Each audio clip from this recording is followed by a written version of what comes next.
Hello everyone, नमस्कार। स्वागत है आप सभी का आपके अपने favourite channel new light NEET पर। तो आज हम लोग डिस्कशन करेंगे all India full syllabus test और 24th टेस्ट है इसका। आई होप आप सबका टेस्ट अच्छा हुआ होगा।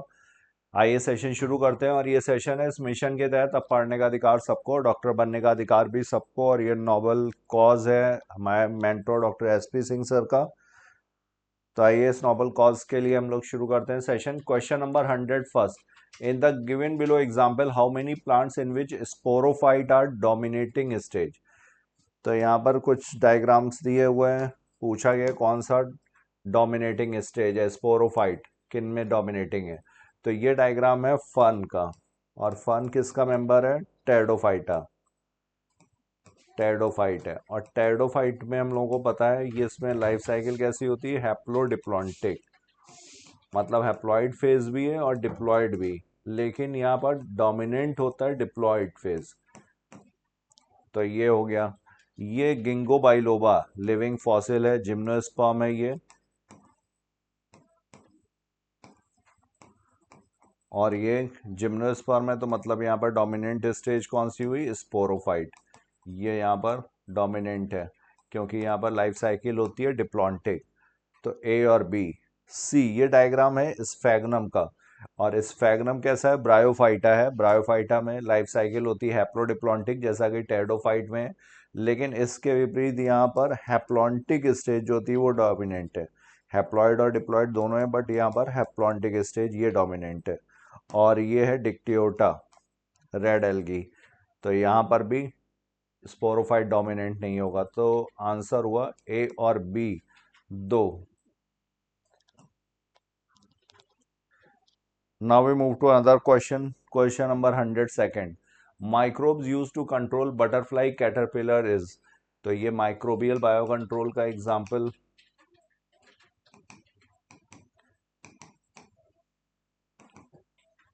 इसमें जो माइक्रोब्स यूज किए जाते हैं वो बैसिलस थ्यूरिंजिएंसिस, और इसी को शॉर्ट में बोलते हैं बीटी। इस बैसिलस थ्यूरिंजिएंसिस में ड्यूरिंग स्पोरुलेशन, जब स्पोर का फॉर्मेशन होता है पर्टिकुलर स्टेज में, तब यहाँ पर इनएक्टिव टॉक्सिन्स, प्रोटॉक्सिन्स के फॉर्म में बनते हैं ये। और ये क्रिस्टल्स के शेप में होंगे। इनको फिर इनके ड्राइड सैशे अवेलेबल हैं, dried spores in the form of sachet. और ये फिर स्पोर्स जो होते हैं ये वाटर के साथ मिक्स करके प्लांट पर स्प्रे किए जाते हैं। कैटरपिलर फीड करेगा। तो ये जो इनएक्टिव प्रोटॉक्सिन था ये वहाँ पर अल्कलाइन मीडियम होगा गट में, जिसकी वजह से ये एक्टिव टॉक्सिन में कन्वर्ट हो जाता है और इसकी वजह से कैटरपिलर की डेथ होगी। तो यहाँ पर माइक्रोब जो यूज किया जाता है वो कौन सा हुआ? Bacillus thuringiensis. Answer is third. Now we move to other question. Question number 103rd। In the given diagram X में भी। तो यहाँ पर रिसेप्टर इसका कहाँ पर है? एक्स्ट्रा सेलुलर या मेम्ब्रेन बाउंड रिसेप्टर है ये। और दूसरे जो हार्मोन्स होते हैं उनका होता है intra cellular receptors. Intra cellular. Intra cellular कौन से जिनका रिसेप्टर है वो कौन से हैं? Steroid hormones. और स्टेरॉयड हार्मोन्स के अलावा जो थायरॉक्सिन है, थायराइड हार्मोन्स, इनके जो रिसेप्टर्स हैं वो इंट्रासेलुलर, मतलब यूजुअली न्यूक्लियस के अंदर। तो जो प्रोटीन हार्मोन्स हुए, पेप्टाइड हार्मोन्स हुए या अमाइनो एसिड डिराइव्ड हार्मोन्स हैं, उनके रिसेप्टर्स यहाँ पर मेम्ब्रेन बाउंड। अब इसमें से देखा जाए कि कौन से स्टेरॉयड हैं वो हटा दीजिए तो प्रोजेस्ट्रॉन हट जाएगा। और ये थायरॉक्सिन, ये वैसे अमाइनो एसिड से डिराइव्ड है लेकिन आयोडीनेशन होने की वजह से ये अंदर चला जाता है, सेल मेम्ब्रेन को क्रॉस करेगा। तो बाकी जो बचे ग्लूकेगॉन, एएनएफ, थायरोकैल्सिटोनिन, ये इनके रिसेप्टर्स जो होंगे ये मेम्ब्रेन बाउंड, क्योंकि ये सब कैसे हैं? Water soluble. ये हार्मोन्स कैसे हैं? Water soluble. इंट्रासेलुलर वाले जो होते हैं ये लिपिड सॉल्युबल हार्मोन्स हैं। तो यहाँ पर ए, डी और ई आंसर हुआ first. Now another question, question number 104। The time duration between infection and onset of symptoms are called. तो जब पैथोजन एंटर करता है और उसके बाद जब पहला सिम्टम आता है, सपोज फीवर अराइज हुआ, तो इस ड्यूरेशन को बोलते हैं incubation period. Interkinesis, interkinesis is gap between meiosis 1 and meiosis 2 के बीच में जो ड्यूरेशन होगा उसको बोलते हैं इंटरकाइनेसिस। तो आंसर हुआ यहाँ पर second. Next, which of the following is a type of amino acid? Amino acid यहाँ पर adenylic, arachidonic, glutamic acid, palmitic acid. तो ग्लूटामिक एसिड, एस्पार्टिक एसिड, ये क्या है? ये एसिडिक अमाइनो एसिड्स के एग्जांपल्स हैं। ये एसिडिक अमाइनो एसिड। यहाँ पर देखा जाए तो एडेनिलिक एसिड, ये क्या है? ये न्यूक्लियोटाइड है, एडिनोसिन मोनोफॉस्फेट। अरेकिडोनिक एसिड, ये फैटी एसिड है। और पामेटिक एसिड, ये भी फैटी एसिड है। तो आंसर हुआ यहाँ पर third. Now we move to other question, question number 106। Incorrect match यहाँ पर बताना है। Panthera pardus, Panthera leo, Panthera tigris, Panthera pardus lion, tiger और लेपर्ड के लिए, तो सही है ये। सोलेनम नाइग्रम, ये मकोई के लिए, ये भी ठीक है मैचिंग। मैंगीफेरा इंडिका, मैंगो के लिए, ये भी सही है। फेलिस, फेलिस के लिए स्पीसीज होनी चाहिए थी सिल्वेस्ट्रिस, कैट फैमिली, जीनस ये कैट का। और यहाँ पर ट्यूब्रोसम, तो यहाँ पर क्या होना चाहिए था? सोलेनम ट्यूब्रोसम, पोटैटो के लिए। तो ये इनकरेक्ट है, fourth. Now another question, question number 107। Select the member of family Poaceae. Poaceae क्या है? ये ग्रैमिनी, ग्रैमिनी और पोएसी के मेंबर्स बताने हैं। तो सुगर केन, ये यहाँ पर ग्रैमिनी का मेंबर है। मेज, मक्का, ये भी यहाँ पर ग्रैमिनी का मेंबर है। वीट, ट्राइटिकम एस्टिवम, ये भी ग्रैमिनी का मेंबर है। और बैम्बू, ये भी किसका है? ये भी ग्रैमिनी का मेंबर है। लेडी फिंगर, ये फैमिली मालवेसी। ग्राउंडनट, अरेकिस हाइपोजिया, ये किसका हुआ? ये फैबेसी का मेंबर है, लेग्यूमिनोसी। क्राइजेंथेमम, सनफ्लावर, ये क्या है? ये कंपोजिटी के मेंबर्स हैं। और मस्टर्ड, ये ब्रासिकेसी का मेंबर है। और टर्निप भी ब्रासिकेसी का, क्रूसीफेरिया ब्रासिकेसी। तो यहाँ पर 1 2 3 4 चार मेंबर्स जो दिए हुए हैं ये पोएसी के हैं। आंसर हुआ 107 का third. Now another question, question number 108। Select the correct option for family Brassicaceae. तो ब्रासिकेसी या क्रूसीफेरी, इसके जो मेंबर्स हैं उनका करेक्ट ऑप्शन, तो टेट्राडाइनेमस कंडीशन, ये सही है। यहाँ पर 2+4, जो आउटर वर्ल्ड में जो स्टमेंस हैं वो कैसे होते हैं? वो छोटे हैं 2, और 4 जो इनर वर्ल्ड में होते हैं ये बड़े हैं। तो यहाँ पर डिफरेंट लेंथ के स्टमेंस। क्रूसीफॉर्म करोला, करोला का जो अरेंजमेंट है, पेटल्स का जो अरेंजमेंट है वो किस फॉर्म में? वो क्रॉस के फॉर्म में, ये यहाँ पर क्रॉस बनाते हैं। तो ये क्रूसीफॉर्म करोला सही है ये। रेपलम, रेपलम यहाँ पर फॉल्स सेप्टम, ओवरी वैसे यूनिलोकुलर होती है, पैराइटल प्रेजेंटेशन होता है, ओव्यूल्स पैराइटली अरेंज होते हैं, लेकिन यहाँ पर फॉल्स सेप्टम का फॉर्मेशन हो जाता है। इस फॉल्स सेप्टम को ही बोलते हैं रेपलम। तो ये भी ठीक है क्रूसीफेरी के लिए। डाइमेरस और टेट्रामेरस फ्लावर्स, यहाँ पर 2 या 4 के मल्टीपल में जो यूनिट्स हैं फ्लोरल वॉल्स के वो प्रेजेंट है। तो ए बी सी और ई सही है। ग्लूम्स और रैकिला, ये किसमें? ये ग्रेमिनी फैमिली में। रैकिला क्या है? एक्सेस ऑफ द स्पाइकलेट, जो उसका फ्लावर का यूनिट है, एक्सेस ऑफ द स्पाइकलेट, ये यहाँ पर। ग्लूम्स, ये स्टेराइल ब्रैक्ट्स हैं, और 2 नंबर होता है 2 पर स्पाइकलेट, एक स्पाइकलेट में 2 ग्लूम्स। तो ए बी सी और ई ये यहाँ पर ब्रासिकेसी के लिए है। आंसर होगा यहाँ पर थर्ड। Now question number 109। 109 में in the given below example how many are member of largest phylum. तो लार्जेस्ट फाइलम कौन सा है? आर्थ्रोपोडा। और आर्थ्रोपोडा के अगर मेंबर्स देखे जाएं तो कॉकरोच है, हनी बी है, honey bee Apis indica, Honey economic important है ये। फिर फेरेटिमा, फेरेटिमा जो है ये फेरेटिमा पॉस्थ्यूमा, ये अर्थवर्म एनेलिडा का मेंबर है। वूचरेरिया बैंक्रॉफ्टी, ये भी नहीं, ये फाइलेरियासिस काज करेगा। फैशियोला हिपैटिका, ये लिवर फ्लूक प्लेटियलमिंथेस का मेंबर है। फाइजेलिया पोर्टुगीज मैन ऑफ वॉर, ये भी निडेरियन या सीलेंट्रेटा।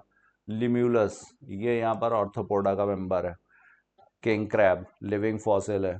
क्यूलेक्स और एनाफिलीज, ये भी मॉस्किटो, तो ये भी ऑर्थोपोडा के मेंबर्स हैं। एंटीडोन सी लिली, ये इकाइनोडर्मेटा। सैल्पा एसिडिया सैल्पा एंड डोलियोलम, ये यूरोकॉर्डेटा के मेंबर्स हैं। ये इकाइनोडर्मेटा हो गया। इसके अलावा 1 2 3 4 और 5 5 मेंबर्स जो हुए ये किसके हुए, ये फाइलम आर्थ्रोपोडा के। तो 109 का करेक्ट आंसर होगा second. Now we move to other question, question number 110। Select the correct match. Elephant, elephant में यहाँ पर respiration by lungs, pulmonary respiration. Terrestrial animal है, पल्मोनरी। पिजन, ये एव्स, और ये किसमें क्रॉप और गिजार्ड, ये एडिशनल चैम्बर्स हैं, ये भी सही है। वाइपर, वाइपर यहाँ पर ये स्नेक, और इसमें रेप्टाइल हुआ, तो रेप्टाइल में 2 ऑरिकल 1 वेंट्रिकल, 3 चैम्बर्ड हार्ट है, तो ये भी सही है। बेलानोग्लॉसस, बेलानोग्लॉसस में क्या है, नोटोकॉर्ड एब्सेंट है। नोटोकॉर्ड जिस स्ट्रक्चर को समझा गया था वो था स्टोमोकॉर्ड। स्टोमोकॉर्ड क्या होता है, ये बक्कल डाइवर्टिकुलम, बक्कल कैविटी से जो ट्यूबुलर आउटग्रोथ निकलती है उसे बोलते हैं। तो यहाँ पर करेक्ट मैच देखा जाए तो सामने ही दिया हुआ है, A is 1, B is 2, C is 3 and D is 4th। 110 is first. Now we move to another question, question number 111। select the correct match। तो यहाँ पर ये क्या दिया हुआ है, ये सीलोमेट्स, सीलोमेट्स किसमें होते हैं, ट्रिप्लोब्लास्टिक में, मतलब एक्टोडर्म प्रेजेंट होगी, ठीक है। ये सूडो सीलोमेट का डायग्राम है। यहाँ पर मीजोडर्म से लाइंड नहीं है दोनों तरफ कैविटी। मीजोडर्म यहाँ पर स्कैटर्ड पाउचेस के फॉर्म में, ये जो स्कैटर्ड पाउचेस दिखाए हैं, तो यहाँ पर मीजोडर्म एब्सेंट, ये गलत हुआ। मीजोडर्म प्रेजेंट है बट ये स्कैटर्ड पाउचेस के फॉर्म में।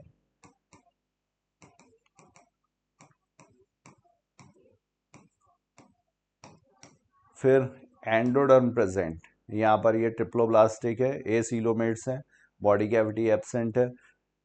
ट्रिप्लोब्लास्टिक मतलब एक्टोडर्म, मीजोडर्म और एंडोडर्म तीनों जर्म लेयर्स प्रेजेंट हैं, तो ये सही है इसके लिए। और यहाँ पर मीजोडर्म प्रेजेंट, सूडोसीलोमेट्स स्कैटर्ड पाउचेस के फॉर्म में। तो करेक्ट मैच हुआ यहाँ पर ए, सी और डी। आंसर होगा यहाँ पर first, 111। Now we move to other question, question number 112।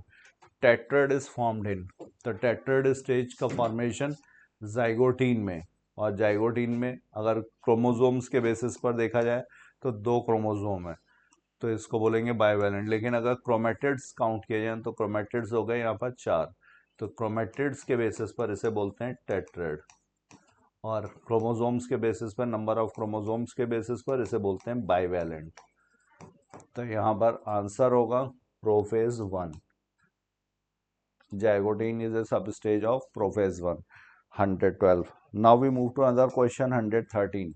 Nucleolus, Golgi complex and endoplasmic reticulum reformed in which phase? तो न्यूक्लियोलस, गोल्गी कॉम्प्लेक्स और एंडोप्लाज्मिक रेटिकुलम ये प्रोफेज में डिसअपियर हो जाते हैं, और टीलोफेज जो है वो प्रोफेज का अपोजिट है। तो यहाँ पर आंसर होगा टीलोफेज, रीअपियर दिया हुआ, रिफॉर्म। तो answer fourth. Now we move to another question, question number 114। Select the in situ conservation. तो इन सीटू कंजर्वेशन के एग्जांपल्स हैं hot spots, biosphere reserves, biosphere reserve, फिर वाइल्ड लाइफ सेंचुरीज,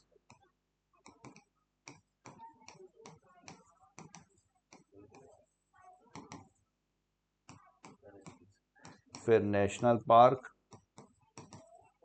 और sacred grooves.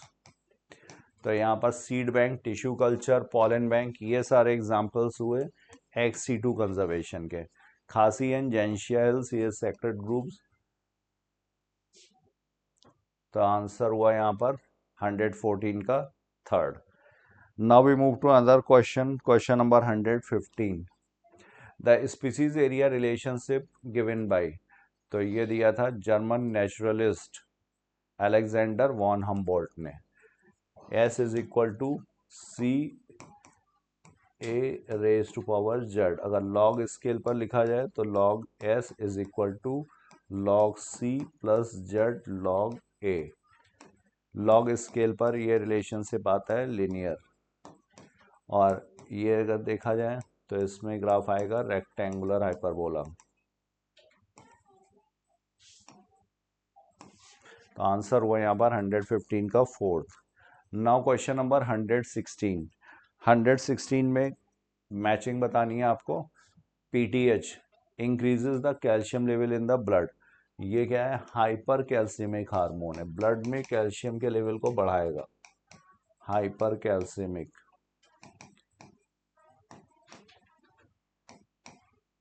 फिर TCT thyrocalcitonin. Thyrocalcitonin decreases the calcium level in the blood. ये क्या करता है? ये हाइपोकैल्सियमिक है, और ये एंटागोनिस्टिक है किसका? पीटीएच का। PTH and TCT are antagonistic.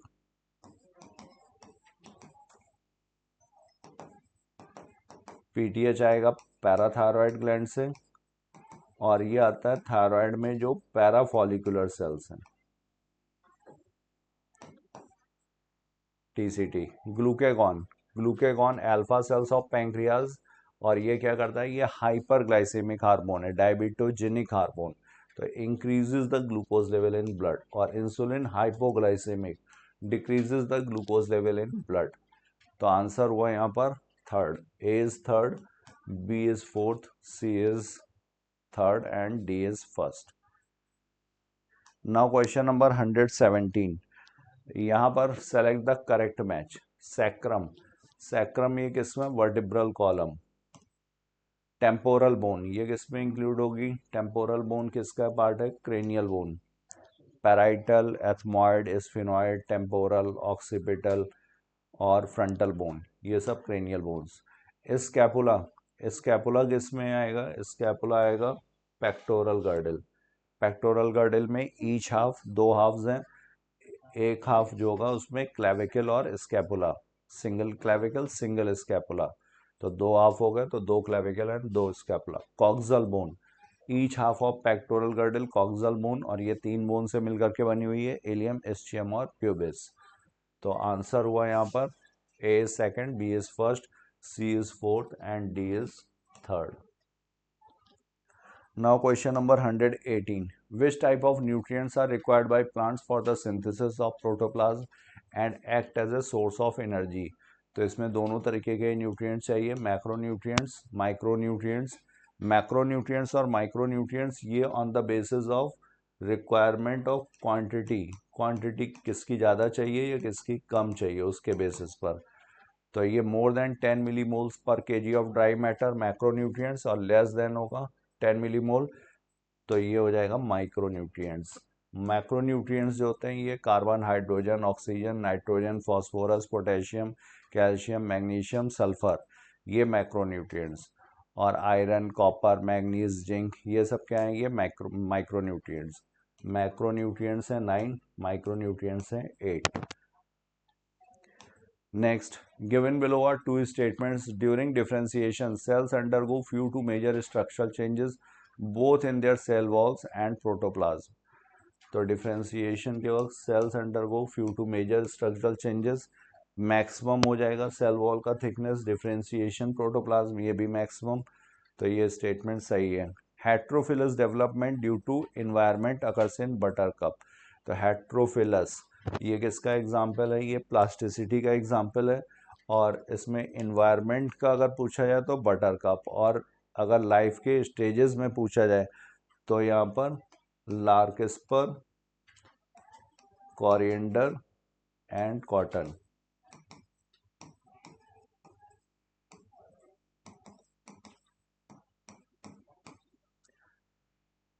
तो आंसर होगा यहाँ पर 119 का। Both statement 1 and statement 2 are correct. 119।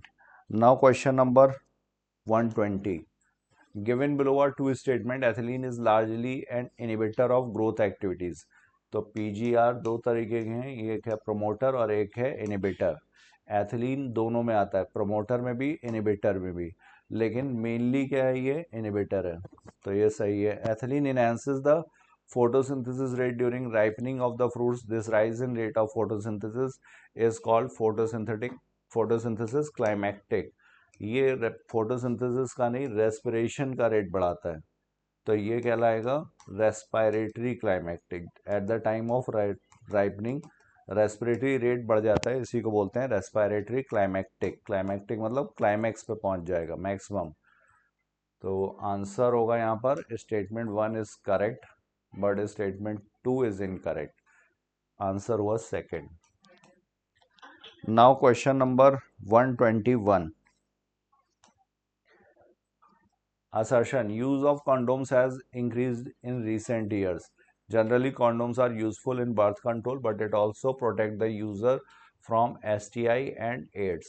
तो ये सही है, कॉन्डोम्स का यूज़ इसीलिए बढ़ गया है क्योंकि यहाँ पर ये बर्थ कंट्रोल कॉन्ट्रासेप्टिव मेथड तो है ही, इसके साथ साथ ये एडिशनल बेनिफिट प्रोवाइड करता है against STIs, sexually transmitted infection जैसे एड्स वगैरह।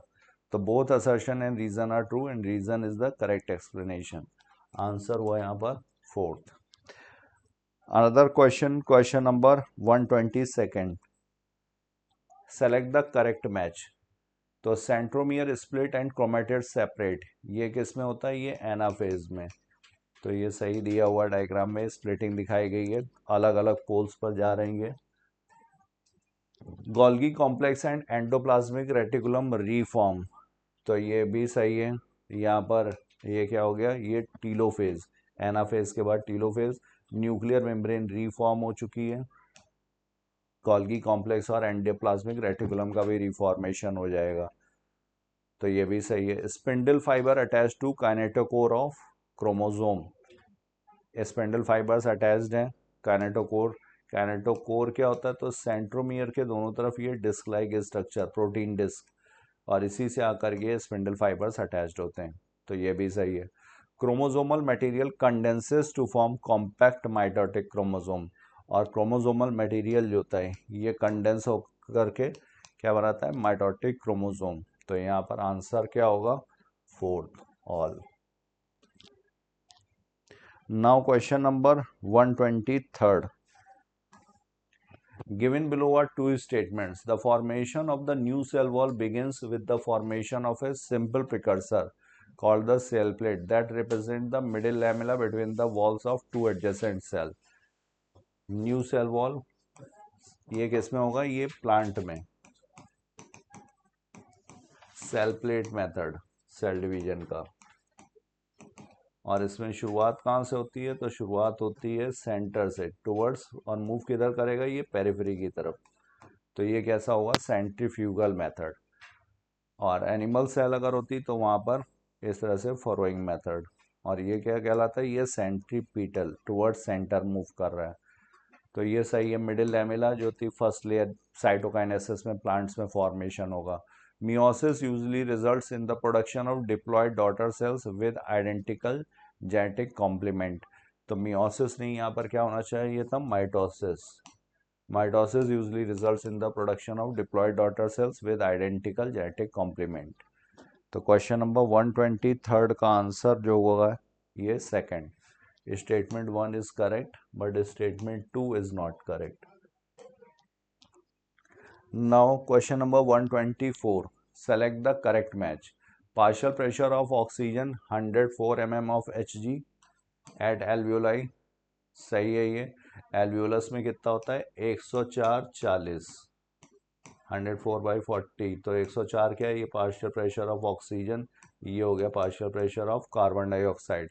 डीऑक्सीनेटेड ब्लड नहीं, ये किसका था, ये oxygenated blood 95/40, 95 mm Hg oxygen और 40 mm Hg किसका, कार्बन डाइऑक्साइड का।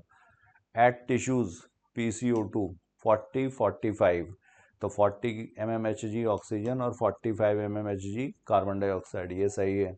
एल्वियोलाई, एल्वियोलाई पर PCO2 40, तो यहाँ पर A, C और D फर्स्ट ऑप्शन करेक्ट है।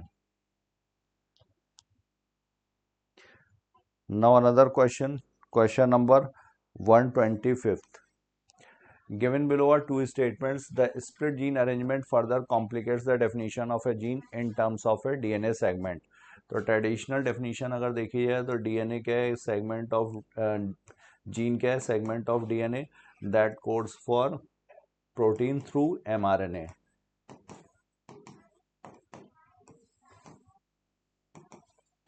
लेकिन यहाँ पर सही लिखा हुआ है स्प्लिट जीन अरेंजमेंट. यहाँ पर क्या हो जाएगा, इसमें इंट्रॉन्स भी हैं, एक्सॉन्स भी हैं जीन में. इंट्रॉन्स जो स्प्लाइसिंग के थ्रू रिमूव कर दिए जाएंगे, एक्सॉन्स जो अपने आप को एक्सप्रेस करते हैं.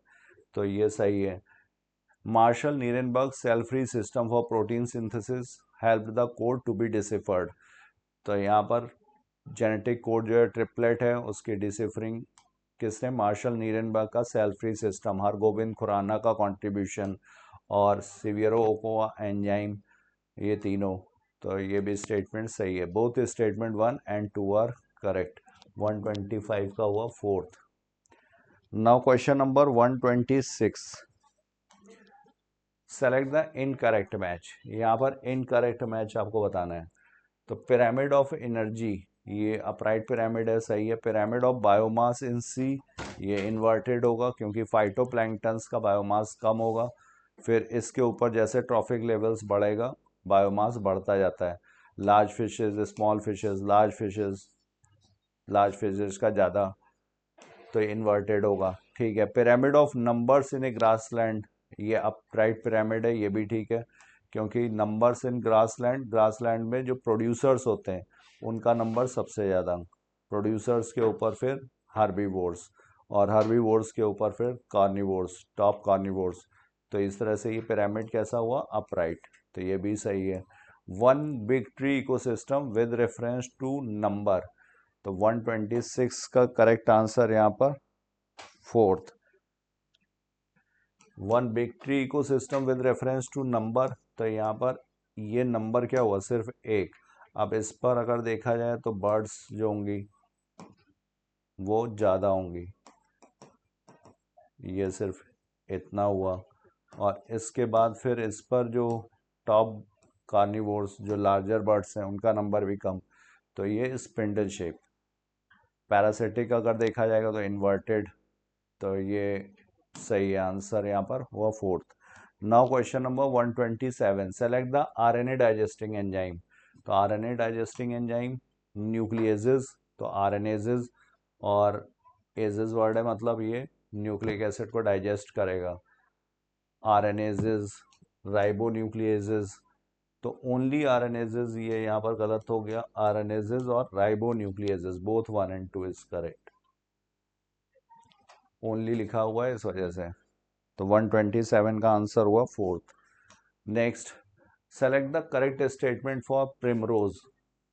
The placenta forms a ridge along the ventral suture of the ovary and the ovules are born on this ridge forming two rows.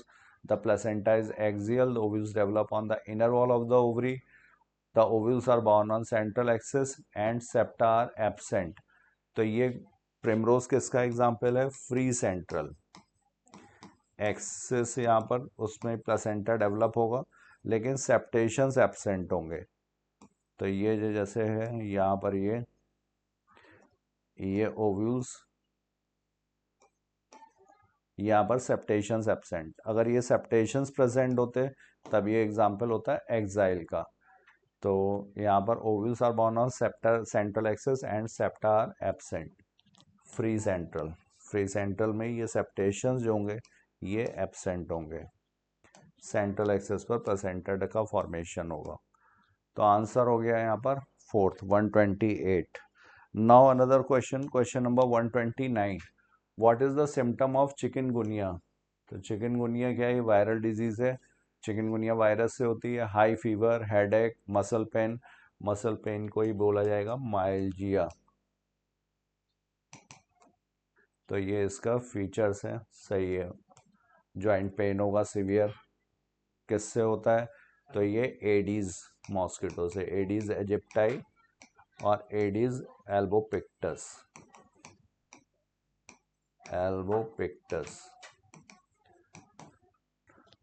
Now question number 130.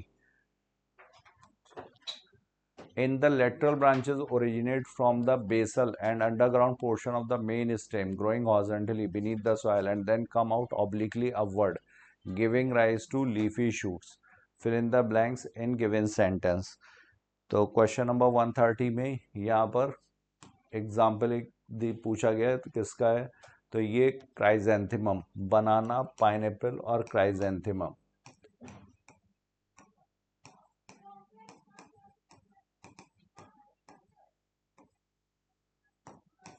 और ये किसका? Underground stem, underground portion of the main stem, इससे horizontally ये grow करेगा, बाहर आएगा। और ये किसमें? सकर। मॉडिफिकेशन किसका है? ये स्टेम का, जिसको बोलते हैं, तो ये सकर में प्रेजेंट है। Sucker is the type of modification of stem, sub aerial modification. Now question number 131, the genetic variation in population arises due to, तो mutation, gene recombination, gene migration, genetic drift, ये सभी population में genetic variation introduce करेंगे। तो mutation जो होगा ये discontinuous, gene recombination ये कॉन्टिन्यूअस हुआ। आंसर होगा यहाँ पर ऑल। जेनेटिक ड्रिफ्ट जो होगा ये सडन चांस इवेंट पर बेस्ड है।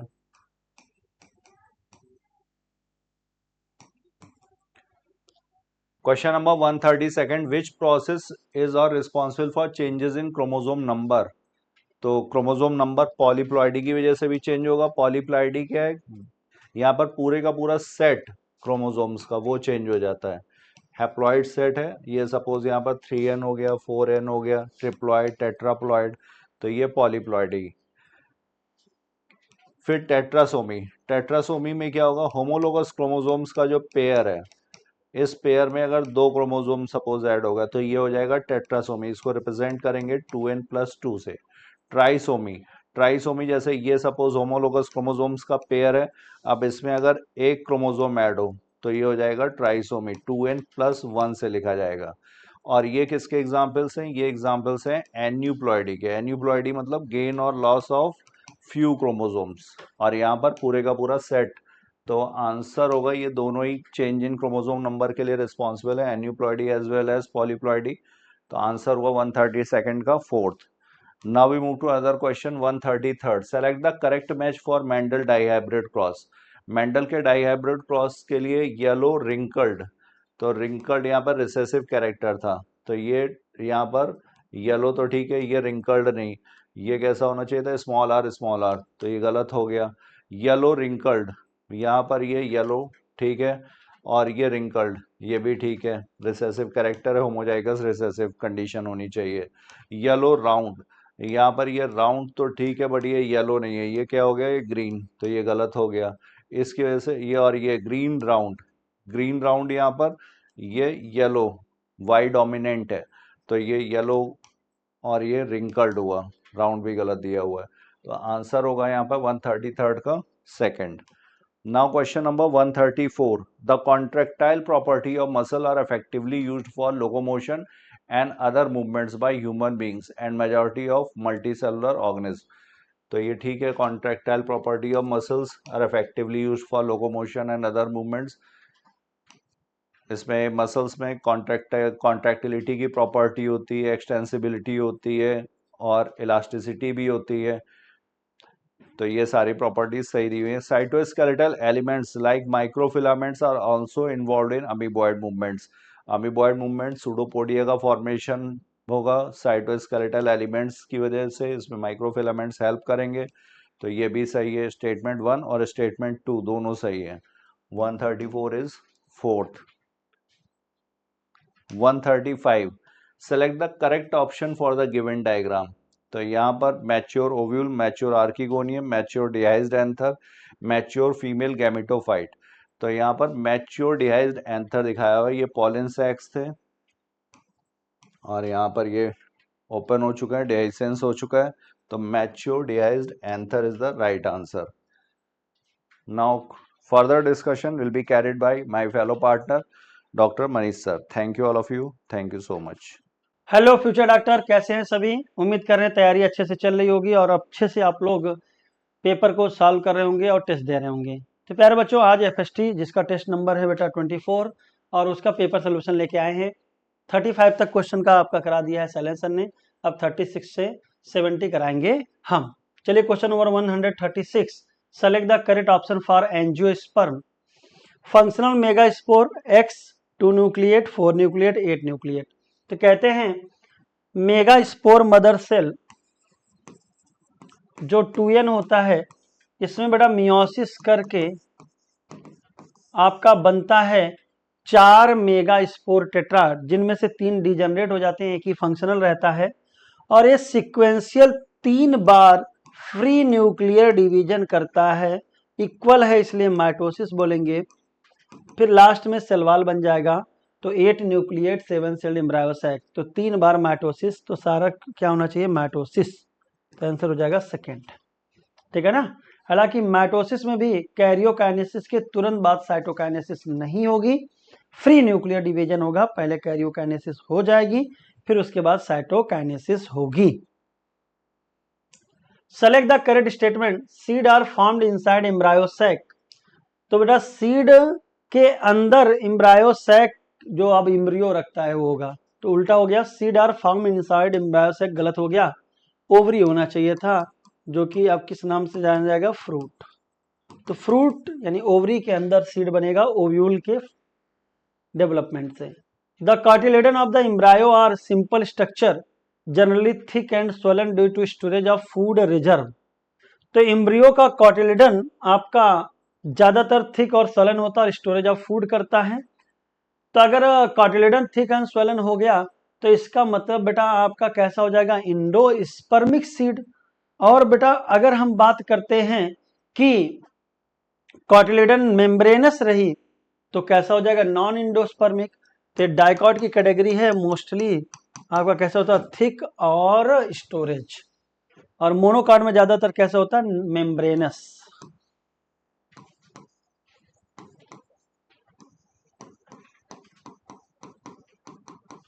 वो भी कैसे वाले, इंडोस्पर्मिक वाले।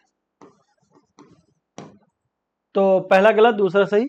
प्लॉइडिया perisperm and nucleus are not same, ये भी सही हो गया। अच्छा सॉरी, इंडोस्पर्म नहीं लिखा है। तो प्लॉइडिया पेरिस्पर्म, तो पेरिस्पर्म तो इसी न्यूक्लियस का बचा हुआ पार्ट होता है, तो न्यूक्लियस भी 2n हो गया और पेरिस्पर्म भी 2n हो गया। न्यूक्लियस, पेरिस्पर्म और इंडोस्पर्म तीनों नरिशमेंट वाले भाग हैं। न्यूक्लियस एम्ब्रियो सैक के फॉर्मेशन के समय एग्जॉस्ट हो जाता है, यानी यूटिलाइज हो जाता है। कुछ सीड में बचा रहता है न्यूक्लियस, उसको बोलते हैं पेरिस्पर्मिक सीड। परसिस्टेंट न्यूक्लियस जैसे कि ब्लैक पेपर, बीट और कैस्टर में। फर्टिलाइजेशन के बाद, ट्रिपल फ्यूजन के बाद बनता है इंडोस्पर्म, जो एम्ब्रियो को नरिशमेंट देता है, और इंडोस्पर्म की प्लॉइडी होती है 3n। Many fruits have evolved, तो ये आपका नॉट सेम लिखा है इसलिए गलत हो जाएगा, सेम होना चाहिए था। Many fruit have evolved mechanism for dispersal of seed. तो भैया जैसे कि आप अगर देखें तो जैसे कि आपका कोकोनट, तो कोकोनट फ्रूट सीड को कैसे डिस्पर करता है, फाइब्रस मीजोकार्प करके, जिससे समुद्र की लहरों से हिचकोले खा के जाएगा। कई जूसी बना देते हैं। तो आंसर हो जाएगा बी और डी सही, ए और सी गलत।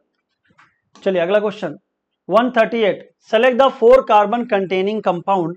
4 कार्बन के कंपाउंड क्या होंगे, तो oxalo acetic acid 4 carbon, succinic 4, fumaric 4, answer हो जाएगा ऑल।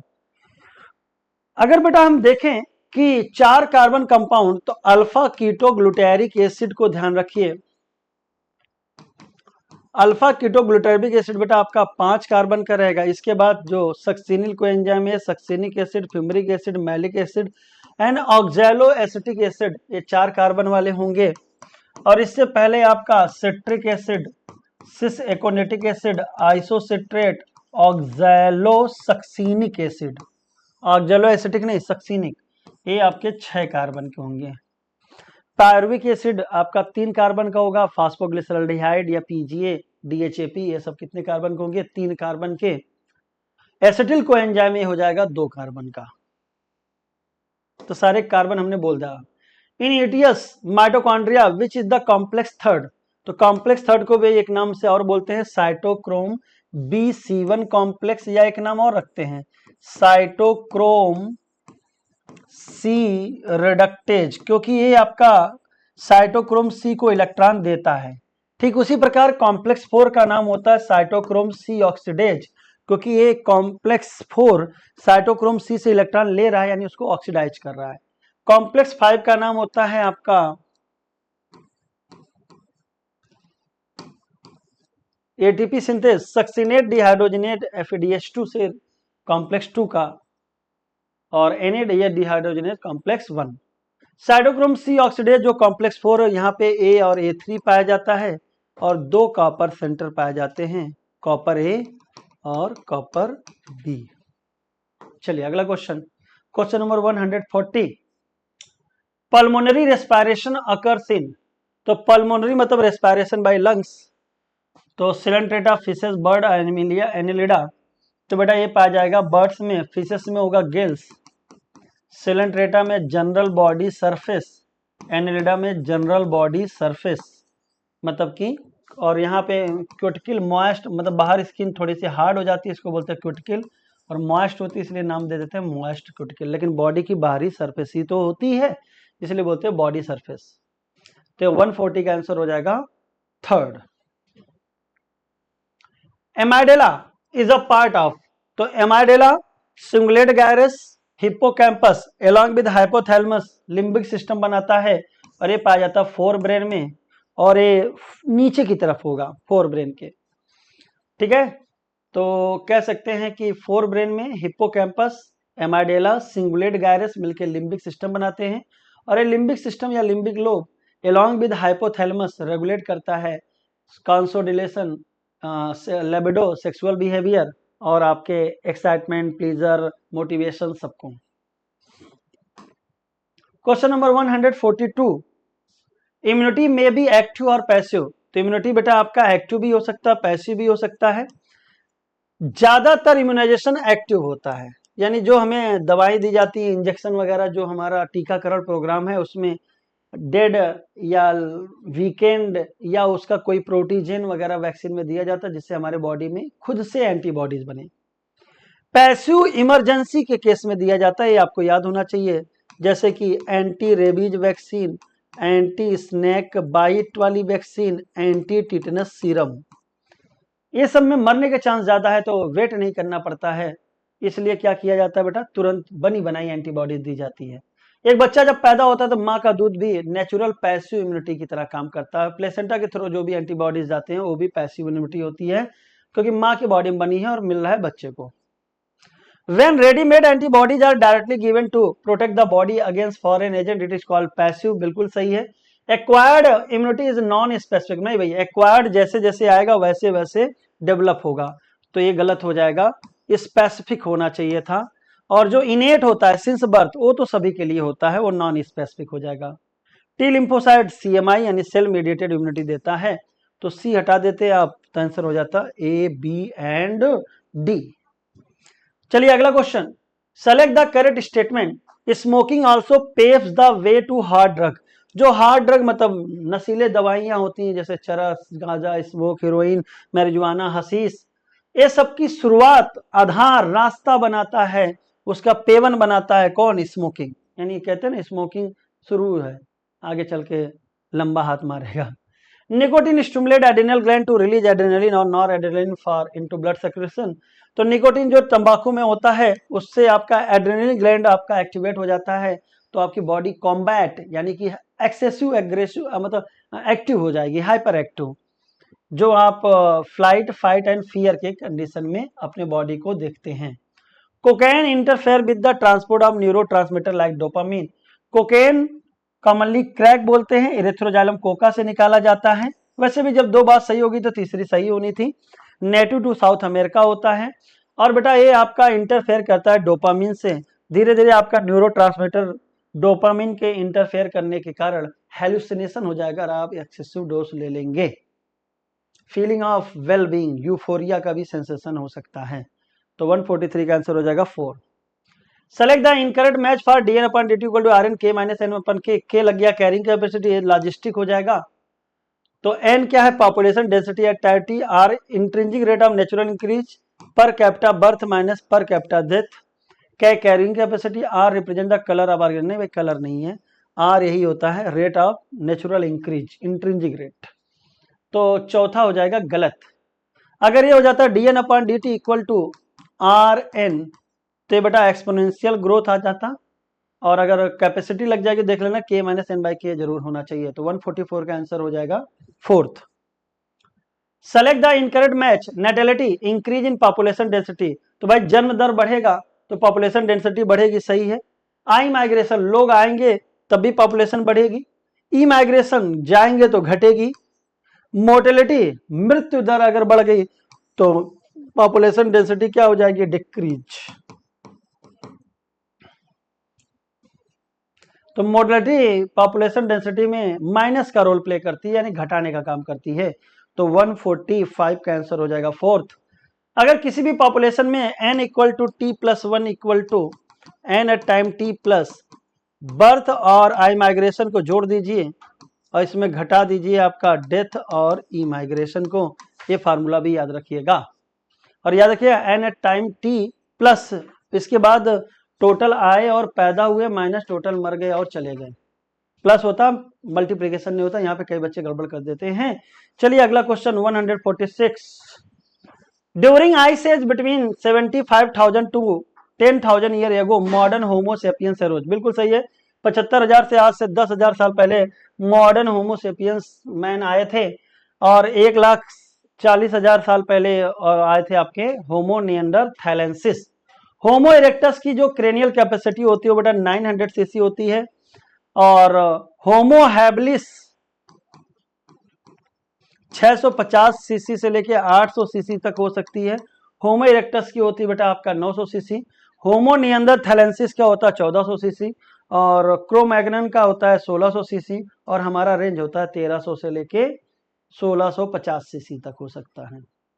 तो 146 का पहला सही, दूसरा गलत। आंसर हो जाएगा second.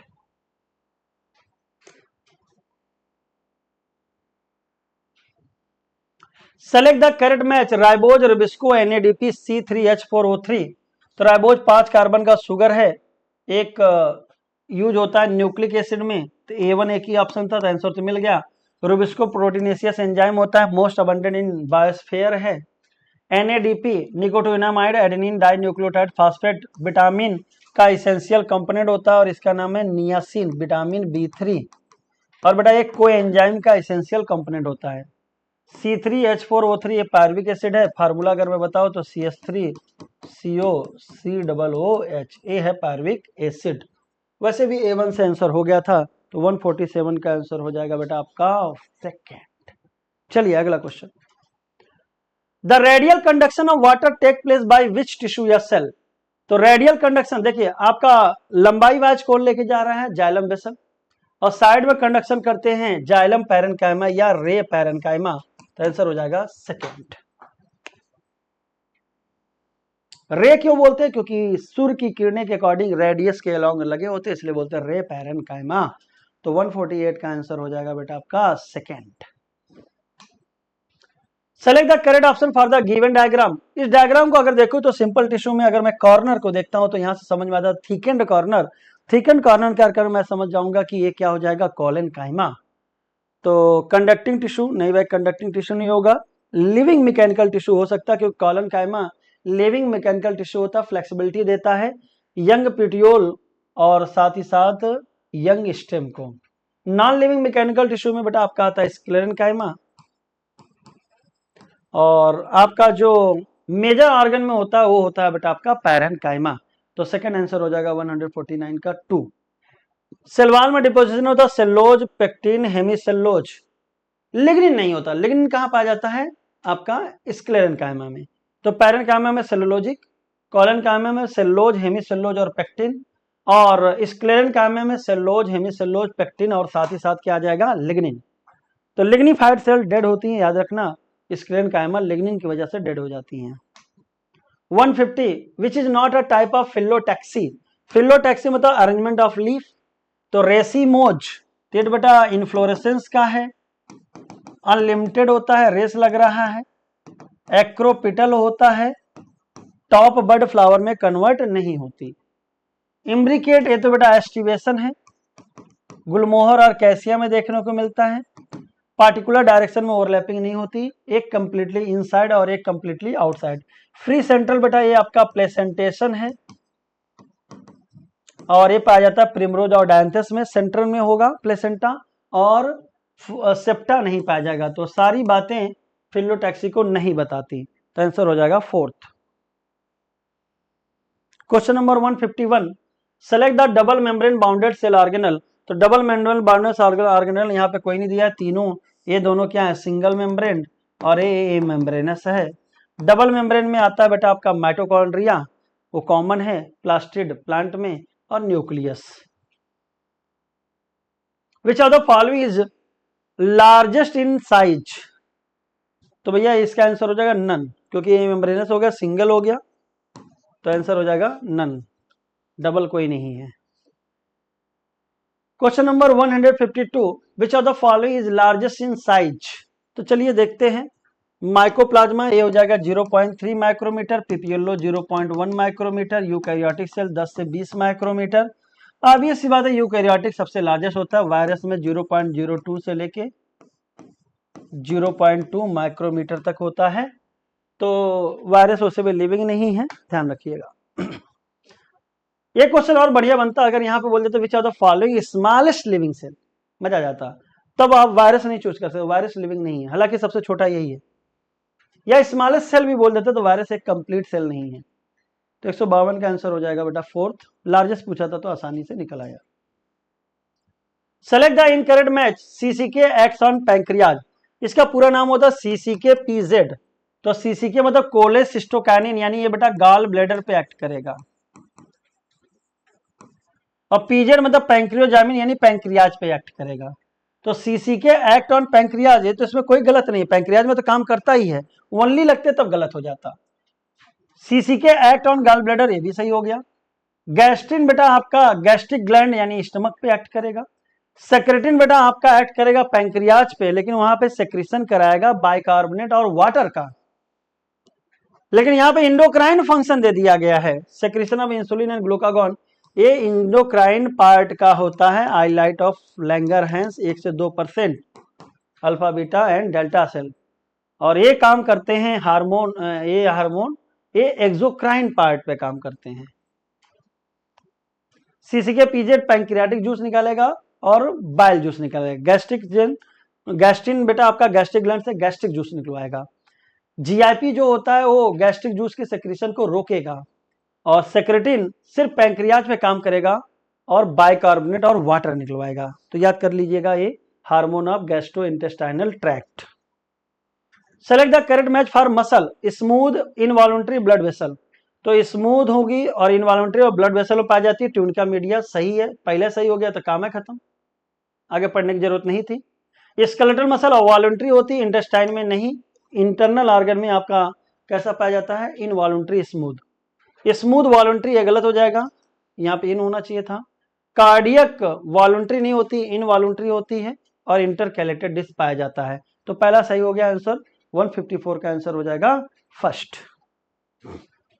Select the incorrect match, गलत मिलान बताइए। Dense regular connective tissue collagen fibre. तो भैया कोलेजन फाइबर तो पाया ही जाएगा, ओरिएंटेशन लिखते तो और मजा आ जाता। तो कोलेजन फाइबर दोनों में होता है, लेकिन ओरिएंटेशन वाइज देखा जाए तो यहाँ पे रेगुलर होता है, पैरेलल फैशन में होता है, और यहाँ पे इरेगुलर होता है। आरबीसी और डब्ल्यूबीसी फ्लूइड एपिथेलियल टिश्यू, नहीं भैया कनेक्टिव टिश्यू होते हैं, और एक कोशिका है ब्लड के अंदर आरबीसी और डब्ल्यूबीसी पाया जाता है, वो भी फ्लूइड कनेक्टिव टिश्यू में। तो आंसर आ जाएगा third, hormone gland secretion of ductless gland, तो ये सही हो जाएगा। तो ये आरबीसी डब्ल्यूबीसी ऐसी कोशिका है जो किस कनेक्टिव टिश्यू में पाई जाती है, फ्लूइड कनेक्टिव टिश्यू में, प्लेटलेट भी पाया जाता है। तो 155 का आंसर हो जाएगा third. Question number 156, select the incorrect match for cockroach.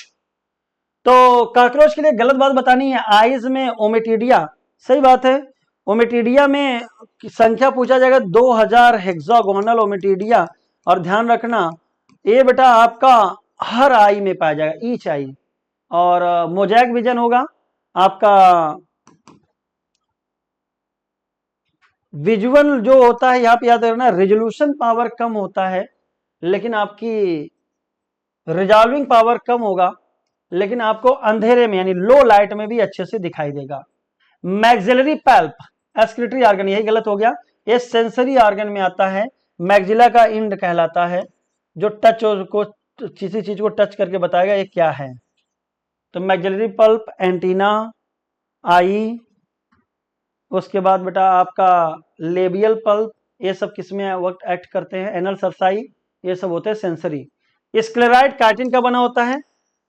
Sclerite में डार्सल टर्गाइट, वेंट्रल स्टर्नाइट और लैटरल पुलराइट जुड़े होते हैं आर्थ्रोडियल मेम्ब्रेन से। Entire foregut is line by cuticle, तो कहते हैं कॉकरोच में फूड की ग्राइंडिंग मैंडिबल तो करता है, लेकिन बहुत अच्छे से ग्राइंडिंग होती है प्रोवेंट्रिकुलस या गिजर्ड में, और गिजर्ड एकदम इंड में पाया जाता है, जंक्शन ऑफ मिडगट में, और फोरगट का पार्ट है, यानी सबसे लास्ट में होता है फोरगट के। तो जाहिर सी बात है कि कॉकरोच कुछ भी खा लेता है तो उसके फोरगट को नुकसान ना हो, इसलिए entire foregut is lined by cuticle. और जो प्रोवेंट्रिकुलस में होता है 6 हाईली रोज ऑफ काइटिनस 30 पाया जाता है, आउटर सर्कुलर मसल होती है जिससे आसानी से फूड को पीसा जा सके। तो इनकरेक्ट पूछा था तो आंसर हो जाएगा second. Question number 157, select the correct option for honey bee. Drone worker plus queen total 80। पहले देखिए ड्रोन हैप्लॉयड होते हैं 16 पाया जाएगा, वर्कर भी डिप्लॉयड होती है 16 दूनी 32, क्वीन 32, तो जोड़ लीजिएगा 80 तो नहीं आएगा, 3 3 6 1 7 1 8 आ जाएगा। चलिए हो गया, यही करेक्ट पूछा है ड्रोन, क्योंकि भाई देखिए 3 1 4 3 7 और 10 80, तो जब 80 एक हो गया तो बाकी करने की जरूरत ही नहीं थी। आंसर हो जाता 157 का पहला।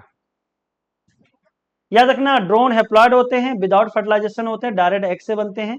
वर्कर बी और क्वीन फर्टाइल होती हैं, वर्कर बी और क्वीन फर्टिलाइजेशन के प्रोडक्ट होते हैं, जिसमें वर्कर बी स्टेराइल होता है और क्वीन होती है फर्टाइल, लेकिन दोनों होते हैं diploid. Haploidy diploidy type of sex determination.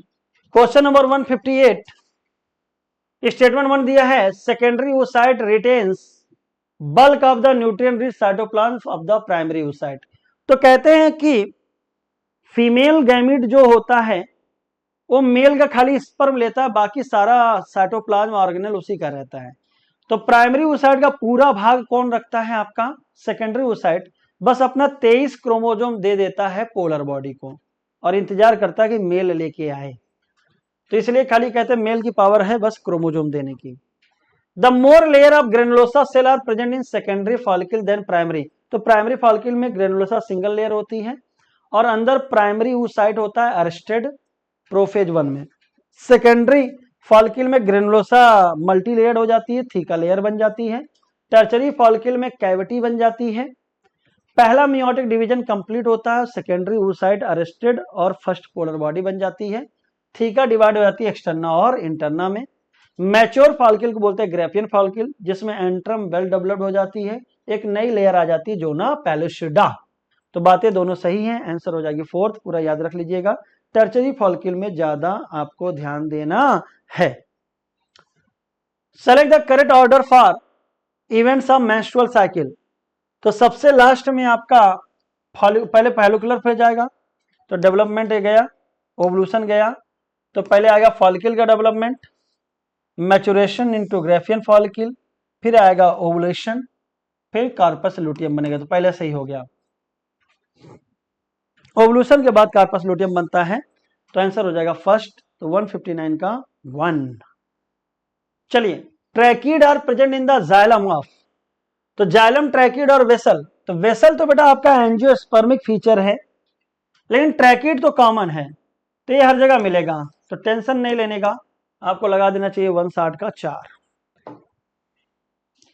क्योंकि वेसल का गड़बड़ी है। वेसल बेटा आपका एंजियोस्पर्मिक फीचर होता है और कुछ जिम्नोस्पर्म में भी पाए जाते हैं।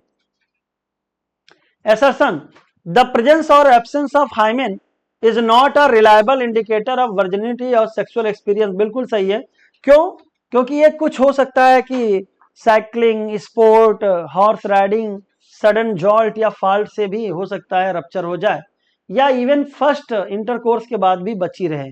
तो the hymen is often torn during the first quarters, however it can also be broken by a fall or jolt, insertion of vaginal tampon, active participation some sport like horseback riding, cycling etc. तो ये बात तो बता ही रहा है, तो explanation हो जाएगा कि भाई अधिकांशतः तो फर्स्ट क्वार्टर में टर्न हो जाता है, लेकिन एक लाइन और लिखना चाहिए था यहाँ पे और मजा आ जाता है कि लेकिन कभी कभी परसिस्ट भी रहता है आफ्टर फर्स्ट क्वार्टर्स, तो इसलिए ये कोई रिलायबल इंडिकेटर नहीं है। इन बायोरिएक्टर द स्टीयरर मतलब उसको मिलाने वाला, मिक्सर को घुमा के, फैसिलिटेट इवन मिक्सिंग, जब मिलाएगा तो अच्छे से मिक्सिंग हो जाएगी, ऊपर से लेके नीचे तक ऑक्सीजन और सारी चीजें पहुंचेगी थ्रू आउट द ऑक्सीजन। एक होता है सिंपल स्टीयरर और एक होता है स्पास्ड। In almost all recombinant technology the ultimate aim is to produce a desirable protein. तो भैया आप फॉरेन डीएनए इसीलिए भेजो कि हम जो प्रोटीन बनवाना चाहे वो बने, तो आंसर हो जाएगा दोनों का सही। which is not involved in the tissue culture, totipotency, soma clone, somatic hybridization, gel electrophoresis. तो जेल इलेक्ट्रोफोरेसिस का इस्तेमाल हम लोग बेटा रिकॉम्बिनेंट डीएनए टेक्नोलॉजी में करते हैं। टिश्यू कल्चर में टोटिपोटेंसी मतलब ability to produce whole plant from a single cell, तो एक सिंगल सेल से पूरी बॉडी बनाने की पावर है, इसलिए बोलते हैं टोटिपोटेंसी। सोमा क्लोन्स क्यों बोलते हैं, क्योंकि कहते हैं टिश्यू से जो हर सेल है एक नया प्लांट बनाएगा, और सब चूंकि सोमैटिक सेल से बने हैं इसलिए बोलते हैं बेटा आपके सोमा क्लोन्स। दो सोमैटिक सेल का फ्यूजन क्या कहलाता है, सोमैटिक हाइब्रिडाइजेशन। तो आंसर हो जाएगा चौथा। Select the correct option for cerebrum, cerebrum के लिए सही बात बताइए। कंट्रोल गैस्ट्रिक सेक्रीशन, तो बेटा गैस्ट्रिक सेक्रेशन आप कंट्रोल नहीं कर सकते। जैसे मान लीजिए आप 2 बजे खाने की आदत है, एक दिन खाना ना खाइए तब भी गैस्ट्रिक जूस निकलने लगेगा, आप चाह के भी नहीं रोक सकते हैं। यानी सेरिब्रम तो आपका कॉन्शियस कंट्रोल रखता है, वॉलंटरी रखता है। तो ए गया, ए गया, ए गया। कंट्रोल रेस्पिरेशन, नॉर्मल रेस्पिरेशन लिखना भी चाहिए था, नॉर्मल। जो रिदम सेंटर रेस्पिरेशन को रेगुलेट करता है वो मेडुला का पार्ट है, और मेडुला हैंडबैंड का पार्ट होता है involuntary secretion. Learning and thinking इसकी बात है, तो बेटा बी भी गया, तो वो ए गया, बी, डी देख लेते हैं। कंट्रोल बॉडी टेम्परेचर हाइपोथैलेमस करता है, सेरिब्रम कर सकता है लेकिन हाइपोथैलेमस मेनली है। Urge for eating and drinking hypothalamus है, तो इस हिसाब से आंसर हो जाएगा बेटा आपका वल्ली सी।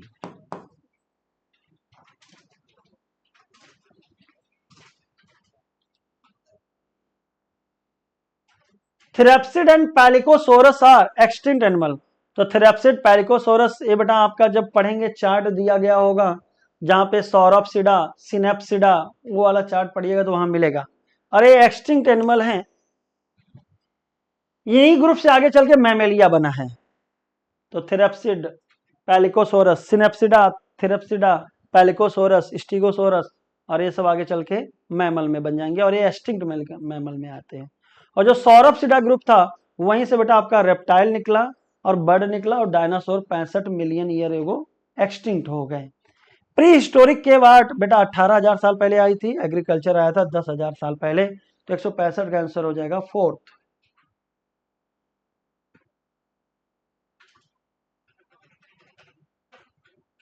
अरे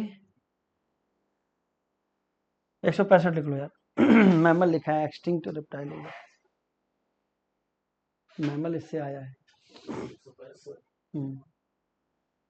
हो गया। Question number 165, therapsids and pelycosaurs are extinct mammal. तो देखिए सिनेप्सिडा, थेरेप्सिडा जब आप पढ़ोगे वहां पे रेप्टाइल, बर्ड और मैमल का इवोल्यूशन, तो एक ग्रुप बना था सौरोप्सिडा, एक ग्रुप बना था सिनेप्सिडा, तो वहीं से फिर थेरेप्सिड्स और पैलिकोसोरस वगैरह गए। जो आज के प्रेजेंट डे मैमल है इन्हीं से आए हैं। तो लेकिन मैमल आया है रेप्टाइल से, तो रेप्टाइल के इवोल्यूशन से बर्ड भी आया और मैमल भी आया है, तो ये एक्सटिंक्ट मैमल नहीं होगा, ये एक्सटिंक्ट रेप्टाइल्स हैं, और इन्हीं के इवोल्यूशन से प्रेजेंट डे मैमल आए हैं, ये याद होना चाहिए आपको। तो पहला गलत हो गया। प्री हिस्टोरिक के बाद बेटा 18,000 साल पहले आई थी, एग्रीकल्चर आया था 10,000 साल पहले, तो बेटा ये हो जाएगा आंसर, सॉरी पहला तो गलत हुआ ना, तो आंसर हो जाएगा थर्ड। पहला सही, पहला गलत, दूसरा सही। Question number 166, lichen and mycorrhizae are example of mutualism, बिल्कुल सही है।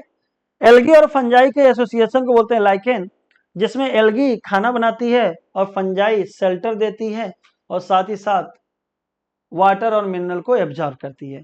Mycorrhiza fungal association with the root of higher plant, जिसमें माइकोराइजा वाटर और मिनरल ला के देती है, प्लांट फूड और शेल्टर देता है। In lichen, the fungi help in the plant to absorption of essential mineral nutrient from soil while the plant in turn provide the, तो lichen में प्लांट कहाँ आ जाता है?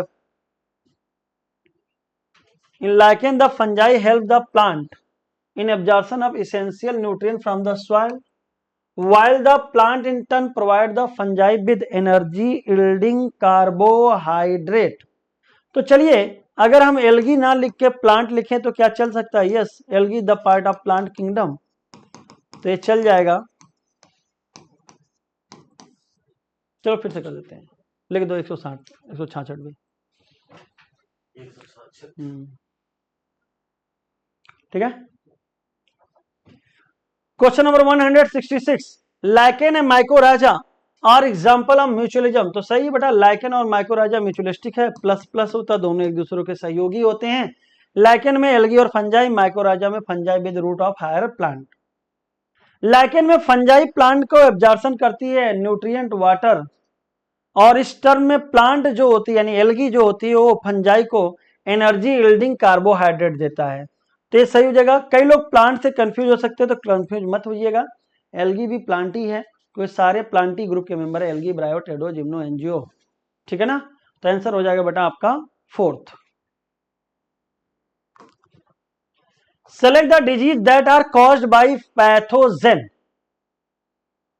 Syphilis, gonorrhoea, genital warts, genital herpes, trichomoniasis.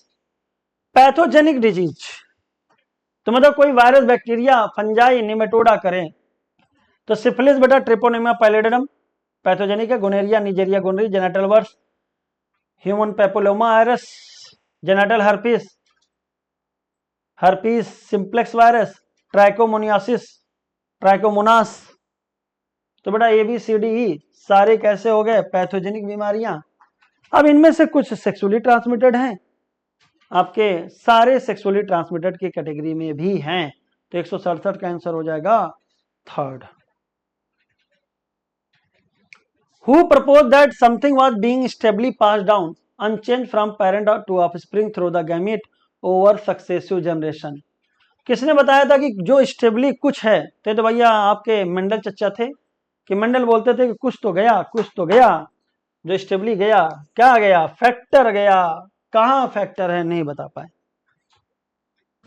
तो answer हो जाएगा 168 का दूसरा। मॉर्गन के टर्म में आता लिंकेज वगैरह आता है, experimental verification of chromosomal theory of inheritance. Walter Sutton ने मेंडेलियन प्रिंसिपल और क्रोमोजोमल जो मियोसिस के समय मूवमेंट है उसको क्या किया? यूनाइटेड।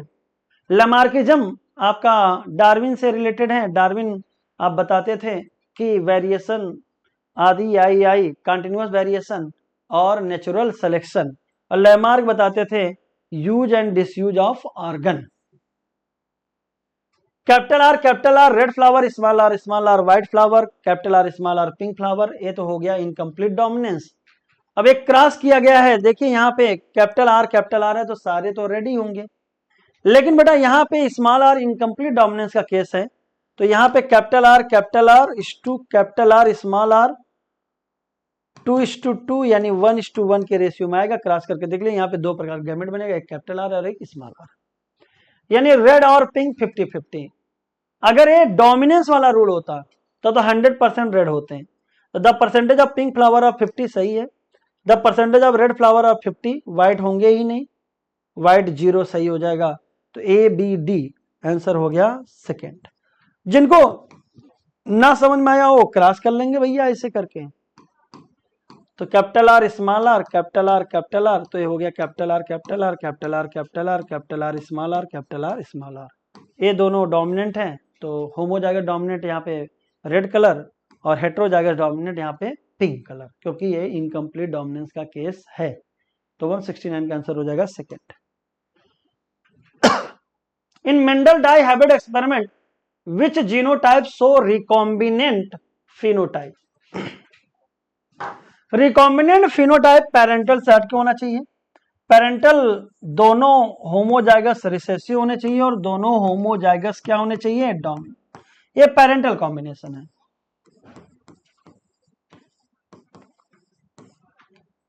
तो ये पेरेंटल हो गया।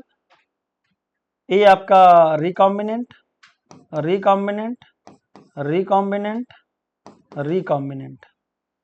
तो B C D E answer हो जाएगा थर्ड। ठीक है ना।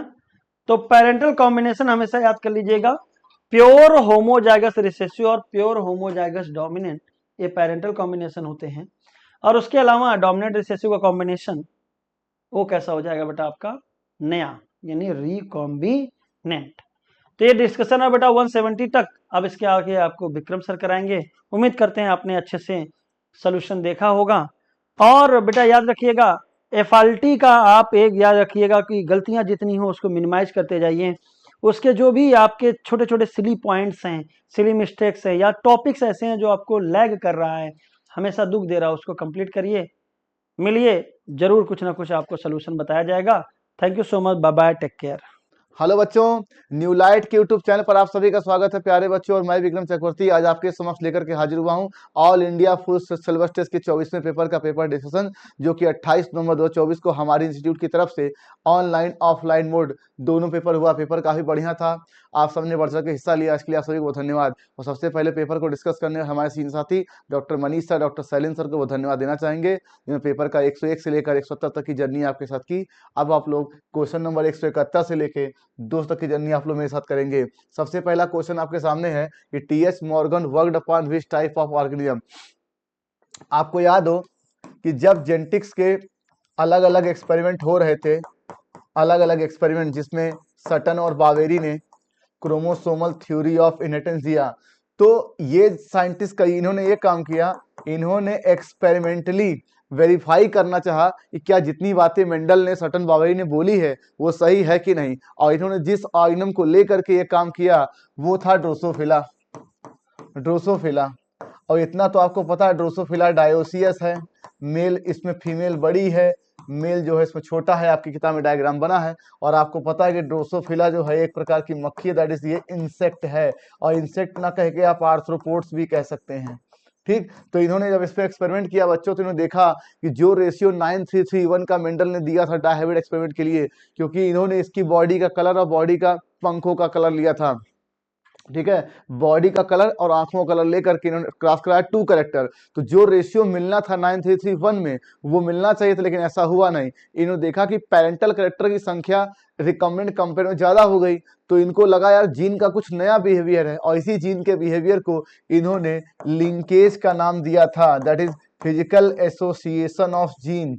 लिंकेज याद करिएगा, मोर पेरेंटल कैरेक्टर अनएक्सपेक्टेड आ गए थे, तो ये है इंसेक्ट। और इन्होंने क्या किया, एक्सपेरिमेंटल जेनेटिक्स के फादर कहलाते। हर इन्होंने एक्सपेरिमेंट करके जितनी बातें सटन, बावेरी ने, मेंडल ने कही उसको वेरीफाई करने की कोशिश की थी, दैट इज फर्स्ट आंसर। अगला क्वेश्चन से the cut option for property. आपको मालूम है अगर मैं एक पेड़ बनाऊं, एक पेड़, इस पर सनलाइट गिरती है, दैट इज पार, ठीक, इसका लेस देन मान लीजिए कुछ परसेंट ही आपकी किताब में दिया, 1 ओवरऑल देखा जाए तो 1% के अराउंड एनर्जी का ये इस्तेमाल करती है। जो ये फोटोसिंथेसिस के माध्यम से, फोटोसिंथेसिस के थ्रू जो ये फूड बनाती है, ठीक, वो होती है इसकी ग्रॉस प्रोडक्टिविटी, और प्राइमरी बोलेंगे। लेकिन आपको मालूम है कि इस पौधे भी एक पौधे भी जीवन यापन करने के लिए इनको भी एनर्जी की आवश्यकता होती है, दैट इज एटीपी। और एटीपी कहाँ से आती है सर, मेटाबॉलिज्म से। और मेटाबॉलिज्म किसका पार्ट है सर, रेस्पिरेशन का। तो जितनी ये फूड बनाते हैं उसका कुछ हिस्सा ये खुद भी यूटिलाइज कर सकते हैं, करते हैं और कर भी सकते हैं, ठीक। और इसी पौधे को खा के हमें एनर्जी मिलती है, तो थोड़ी बहुत ये भी लॉस। अब देखिए जितना इन्होंने बनाया उसमें से कुछ इन्होंने यूटिलाइज कर लिया, दैट इज रेस्पिरेशन का लॉस। तो जो निकल के आएगा उसी को आप बोलेंगे NPP, that is net primary productivity. और यही एनपीपी जब हम लोग किसी पौधे खाते, फूल गोभी, पत्ता गोभी या भिंडी, मिर्च जो भी खाते हैं, टमाटर वगैरह, हमें यही एनपीपी प्राप्त होता है, किसके लिए, हेट्रोट्रॉफ्स के लिए, या हर्बीवोर्स को यही एनर्जी प्राप्त होती है, याद रखिएगा। यही प्रोबेबिलिटी प्राप्त होती है हर्बीवोर्स को। अब ध्यान से देखिए तो इक्वेशन आपकी बनी एनपीपी बराबर जीपीपी माइनस आर। अब मैं इक्वेशन को इधर लेके आ जाऊं, NPP plus R that is GPP. अब मैं क्या कर रहा हूं कि जीपीपी माइनस एनपीपी बराबर आर। तो ये तीनों इक्वेशन आपको सही सही दिख रहे हैं भाई, ध्यान से देखिए। ऑल ये वैसे ही है जैसे आप पढ़ते हैं ए प्लस बी बराबर सी, ए माइनस सी बराबर बी, ठीक है। तो ये उसी तरीके से मैंने उसको मैथमेटिक्स से किया है कि आपको इक्वेशन पता है कि नहीं। तो ये सभी सही हैं, ठीक। एक्चुअल इक्वेशन तो आपकी ये वाली है, ठीक है, जीपीपी, ठीक है, एनपीपी वाली, NPP plus GPP minus R. तो इसको आगे पीछे करके मैंने सेट किया फोर्थ आंसर, ठीक है। आपको मालूम है कि अमेजोनियन रेन फॉरेस्ट को लंग्स ऑफ द प्लेनेट कहा जाता है। क्यों कहा जाता है सर? कि दुनिया का 20% ऑक्सीजन यहीं से आता है। पहले ऐसा क्यों आता है? क्योंकि यहाँ पर बायोडाइवर्सिटी बहुत ज़्यादा है। और इसके कुछ डेटा आपकी किताब में दिए हैं, जैसे एम्फीबिया का दिया गया 427, मैमल का 427, बर्ड का 1300 दिया हुआ है, और रेप्टाइल्स का दिया है 375, 88, ठीक है। और इनवर्टिब्रेट्स का दिया है 1,25,000, और प्लांट्स का दिया है 40,000, और फिशेस का दिया है 3,000। तो ये डेटा आपकी किताब में दिए हुए हैं। तो आपसे सिर्फ ये पूछा गया है कि किस टेक्सोनॉमिक कैटेगरी का 378 स्पीसीज होता है, वो है reptile, that is first answer. देखा sir, the incorrect option for cockroach के लिए, आपको पता है कॉकरोच एक आपका यूनिसेक्सुअल ऑर्गेनिज्म है, यूनिसेक्सुअल ऑर्गेनिज्म है, इसी को आप डायोसियस भी कहते हो, ठीक। यूनिसेक्सुअल है, डायोसियस है। और आपको पता है कि ये यूरिक एसिड इसका एक्सक्रीटरी प्रोडक्ट है, तो दैट इज ये यूरिकोटेलिक है। अब देखिए और एक बात बता दें, मेल कॉकरोच में जो स्पर्म बनता है वो ग्रुप ऑफ बंडल्स के फॉर्म में होता है, जिसे हम स्पर्मेटोफोर के नाम से जानते हैं। और जब कॉपुलेशन होता है तो यही फीमेल में ट्रांसफर होता है, और कहाँ जाके फीमेल में स्टोर होता है? स्पर्मेथिका। तो इससे हमने क्या सीखा कि मेल कॉकरोच के लिए स्पर्म की बात सही है, स्पर्मेटोफोर सही है, और फीमेल के स्पर्मेथिका सही है, और ये कितनी होती है? 1 पेयर, ठीक। अब देखिए स्पर्मेटोफोर का, अब देखिए यहाँ पर कहीं पर भी मेल या फीमेल का जिक्र नहीं है, तो आप जो भी ऑप्शन करेक्ट का बनाएंगे मेल फीमेल दोनों को अंडर कंसीडर करके ही लेंगे ऑप्शन। तो स्पर्मेटोफोर चलो फीमेल कॉकरोच ठीक है, यूरिकोटेलिक मेल फीमेल दोनों है। निम्फ इसके लार्वा का नाम हो जो कि फीमेल में बनती है, और इसकी मॉल्टिंग जब 13 बार होती है तो एडल्ट बनता है। अब देखिए हमें ये बात पता है कि जो ब्लड का काम होता है वो न्यूट्रिएंट ऑक्सीजन का ट्रांसपोर्ट करना होता है, लेकिन ऑक्सीजन का ट्रांसपोर्ट ये तभी करेगा जब इसके अंदर रेस्पिरेटरी ऑक्सीजन को ट्रांसपोर्ट करने वाले पिगमेंट हो, जैसे कि हीमोग्लोबिन, ठीक। और हीमोग्लोबिन इसका ब्लड जो होता है कलरलेस होता है भाई, ब्लड क्या होता है? कलरलेस। लेकिन तो इसका मतलब ब्लड ट्रांसपोर्ट ऑक्सीजन गलत है, हाँ, लेकिन ये केवल न्यूट्रिएंट का ट्रांसपोर्ट करता है। क्या ट्रांसपोर्ट करता है? न्यूट्रिएंट का ट्रांसपोर्ट करता है, ठीक है। तो ये बात गलत है क्योंकि इसमें पिगमेंट ही नहीं है। अब लिखा है the correct option for frog के लिए, आपको पता है कि फ्रॉग क्या है?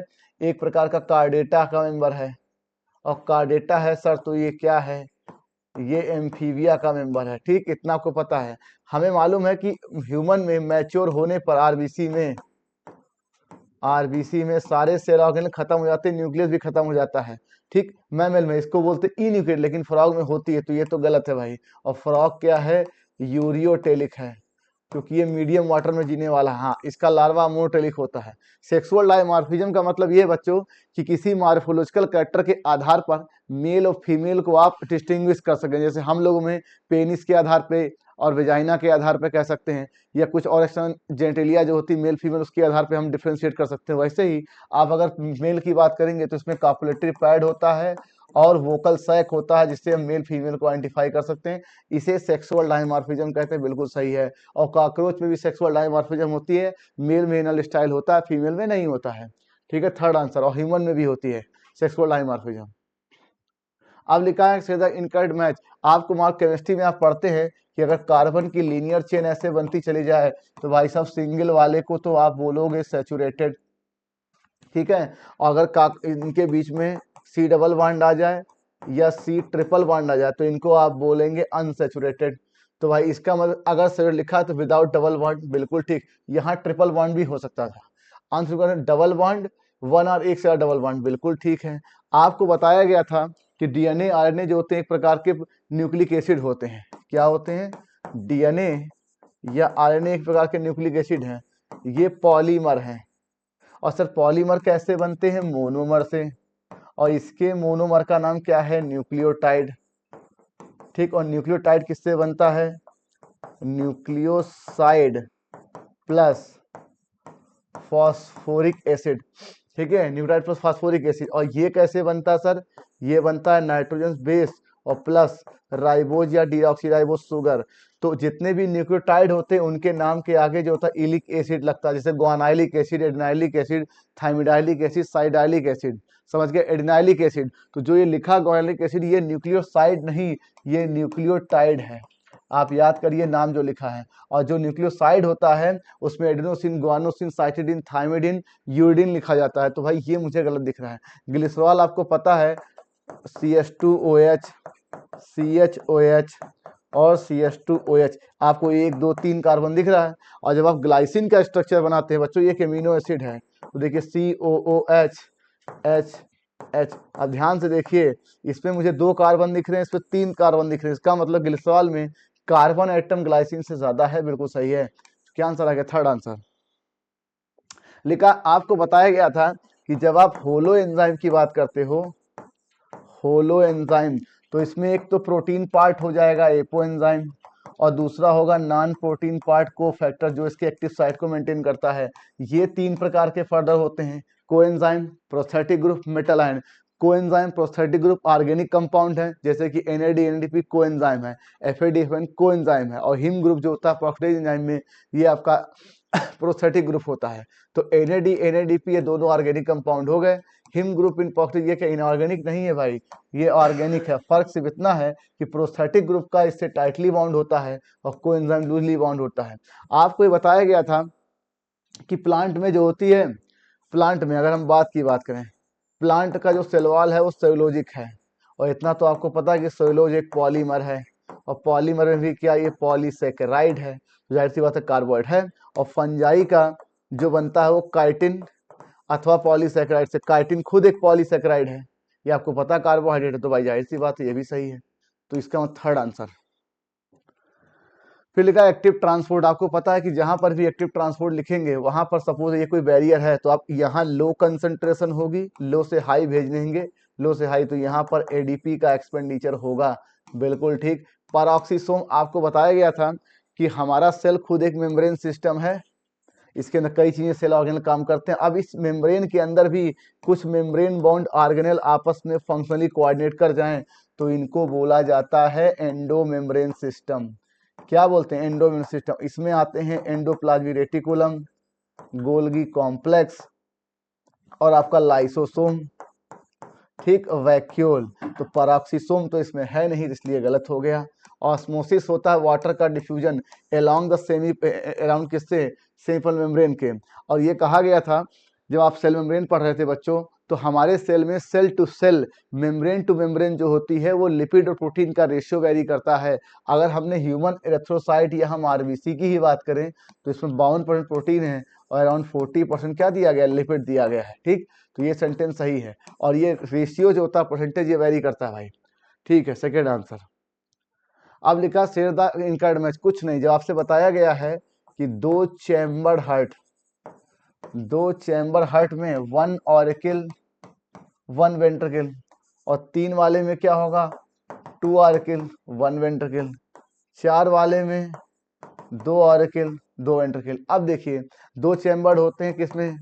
मछलियों में। 3 चैम्बर होते हैं मोस्ट ऑफ रेप्टाइल्स में और एम्फीबिया में, और इसमें होता है बर्ड्स में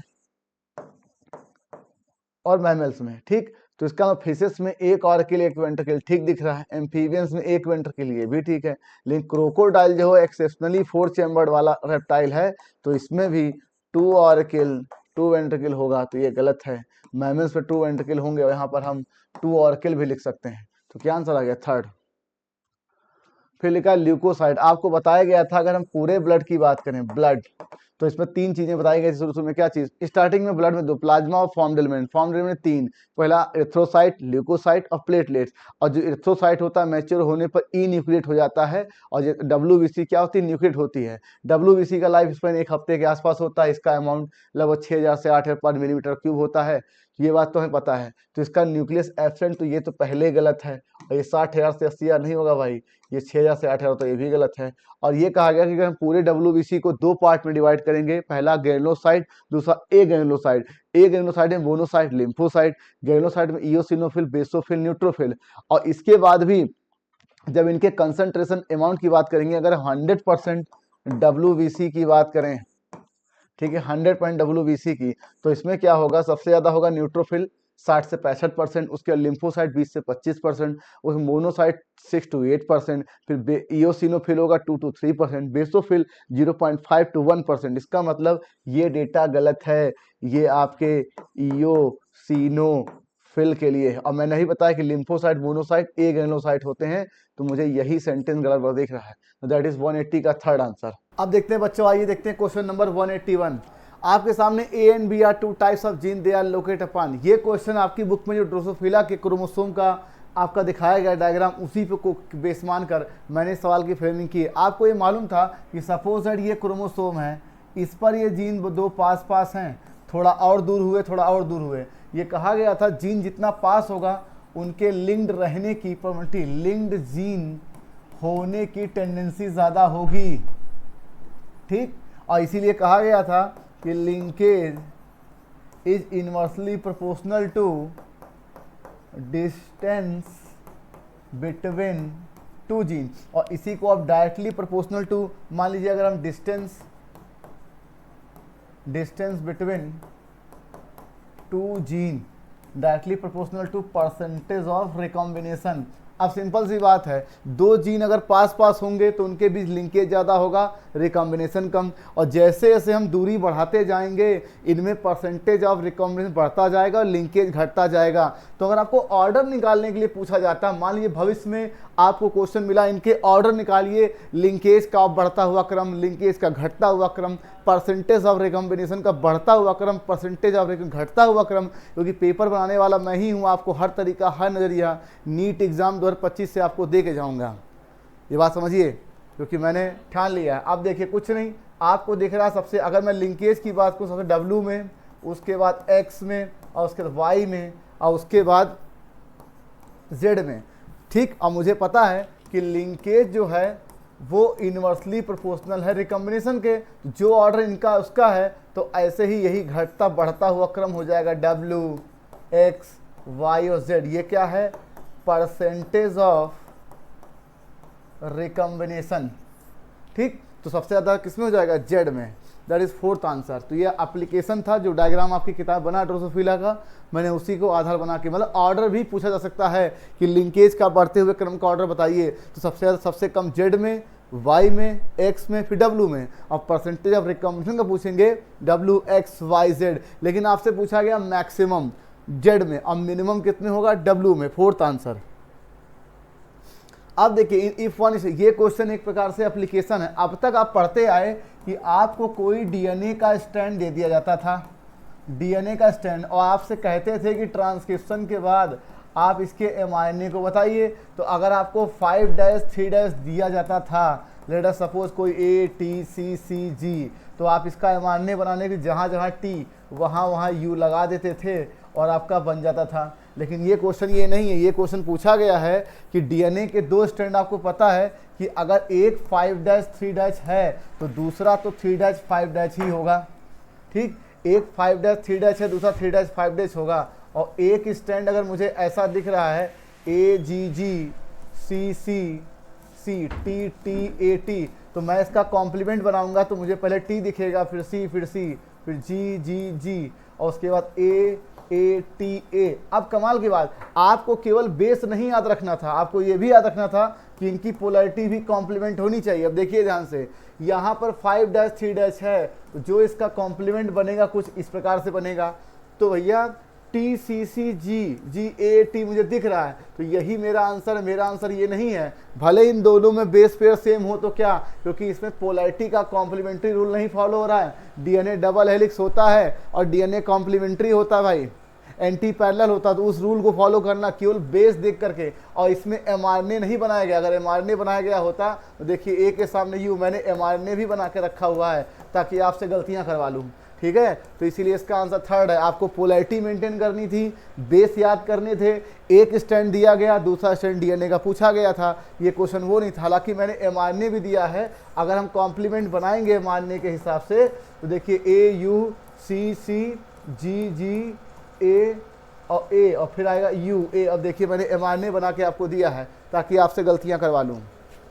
अब देखिए जेनेटिक कोड कुछ नहीं, शुरू में ही आपसे ये बोला गया था कि जेनेटिक कोड जो होते हैं ट्रिपलेट हो 3-3 के फॉर्म में, UUU फिनाइलएलानिन, UUC फिनाइलएलानिन, तो ये तो ठीक दिख रहा है। लेकिन ये कहा गया कि अगर आप 64 कोडान की बात करोगे ना तो 61 कोडान तो इसमें सेंस होंगे जो कोड करेंगे, और 3 कोडान जो होंगे वो नॉन सेंस होंगे जो स्टॉप करेंगे, किसी एमिनो एसिड को कोड नहीं करेंगे।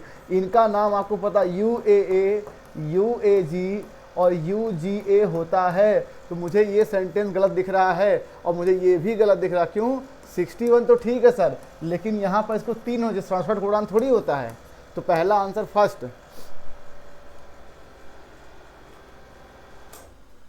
अब देखिए लिखा लाइकोपेरान, आपको पता है लाइकोपेरान जो होता है वो इंड्यूसिबल होता है, किसी इंड्यूसर की वजह से इंड्यूस हो जाता है, और रिप्रेसर इसे कंट्रोल करता, रेगुलेट करता है, इसलिए ये निगेटिव रेगुलेशन है, ठीक है। रिप्रेसर से ये रेगुलेट होता है इसलिए निगेटिव रेगुलेशन है। और इसमें 3 जीन पाई जाती हैं ZYA और एक होता है I, ये रिप्रेसर बनाता है, ये बीटा गैलेक्टोसाइडेज, ये बनाता है परमिएज, ये ट्रांसस्टाइलेज। परमिएज से काम होता है किसी सेल के अंदर इस बीटा गैलेक्टोसाइडेज के सबस्ट्रेट बीटा गैलेक्टोसाइडेज को ट्रांसफर करना या अंदर पहुंचाना। तो मुझे पहला तो गड़बड़ दिख रहा है, लाइकोपेरान में लाइक रेफर टू लैक्टोज, ये सही है और यही इंड्यूसर है। Y जीन, ये बात सही है कि Y जीन क्या कोड करती है? परमिएज, ठीक, विच इंक्रीज परमिबिलिटी, तो ये गलत दिख रहा है। लाइकोपेरान अंडर कंट्रोल ऑफ पॉजिटिव, बिल्कुल सही है। लाइकोपेरान पॉजिटिव निगेटिव दोनों में होता है, लेकिन अभी आपके कोर्स में निगेटिव रेगुलेशन कहा गया है रिप्रेसर की वजह से, तो ये सही है। और ओनली ग्लूकोज एट इंड्यूसर नहीं, अभी जब आप ऊपर बोल रहे हो कि लाइकोपेरान में लैक्टोज होता है इंड्यूसर, तो ये गलत है। तो A और C, that is first answer. लिखा frogs and humans are respectively, आपको बताया गया था कि जब ये पूरा क्वेश्चन आपके एक्सक्रेटरी प्रोडक्ट पर बेस है, एक्सक्रेटरी प्रोडक्ट, तो भाई देखिए ह्यूमन तो यूरियोटेलिक है निसंदेह, ये तो गया। अब फ्रॉग की अगर हम केस में बात करेंगे इसके टैडपोल की, तो टैडपोल तो भाई अमोनोटेलिक है, ठीक। तो अगर क्वेश्चन कुछ इस तरह से बनता कि अमोनोटेलिक कामा यूरियोटेलिक, तो वो भी आंसर बनता, लेकिन मैंने यूरिकोटेलिक अमोटेलिक का ऑप्शन दिया इसलिए नहीं जाएगा।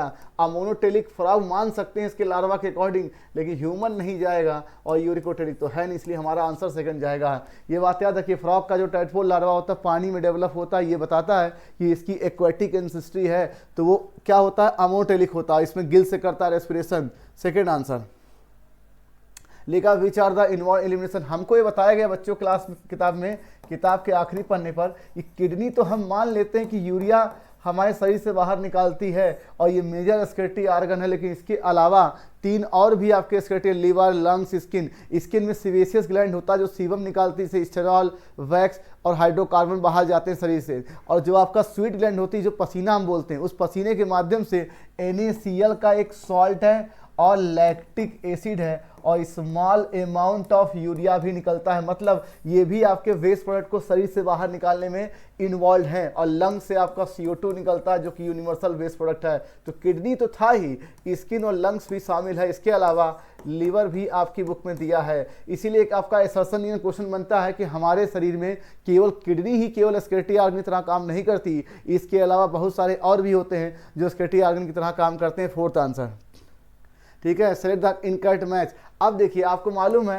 कि जो ऑस्टिक थीस के मेंबर होंगे पाइसेस के, उनमें तो भाई साहब बोनी स्केलेटन होगा, और जो कॉन्ड्रिक थीस के सदस्य होंगे उनमें कार्टिलेजिनस स्केलेटन होगा, और टेट्रापोडा के सभी मेंबर आपके बोनी स्केलेटन वाले हैं, इसीलिए हम लोगों बोनी स्केलेटन है। तो ये तो मुझे ठीक दिख रहा है। मैंने अभी पीछे वाले सेशन में बताया है कि मोस्ट ऑफ द रेप्टाइल्स की अगर आप बात करें, मोस्ट ऑफ रेप्टाइल, इनमें 3 चैम्बर हार्ट है, क्रोकोडाइल एलिगेटर को छोड़ के, तो ये 4 तो नहीं हो सकता सर। और फ्रॉग में कोलेका एक ऐसा चैम्बर होता है जिसमें रेप्रोडक्टिव ट्रैक्ट का भी ओपनिंग होती है, यूरिनरी एक्सक्रीटरी सिस्टम की भी होती है, और गैस्ट्रो इंटेस्टाइनल डाइजेस्टिव ट्रैक्ट की भी ओपनिंग, सबकी ओपनिंग एक ही जगह होती है। मतलब ये ऐसा चैम्बर होता है जिसमें रेप्रोडक्टिव सिस्टम की ओपनिंग, एक्सक्रीटरी की भी, और आपका इसका एक्सक्रीटरी रेप्रोडक्टिव और इसका, तो एस्केटी खुलेगा, रेप्रोडक्टिव खुलेगा और डाइजेस्टिव, इन तीनों की ओपनिंग खुलती है, कोलेका बोलते हैं।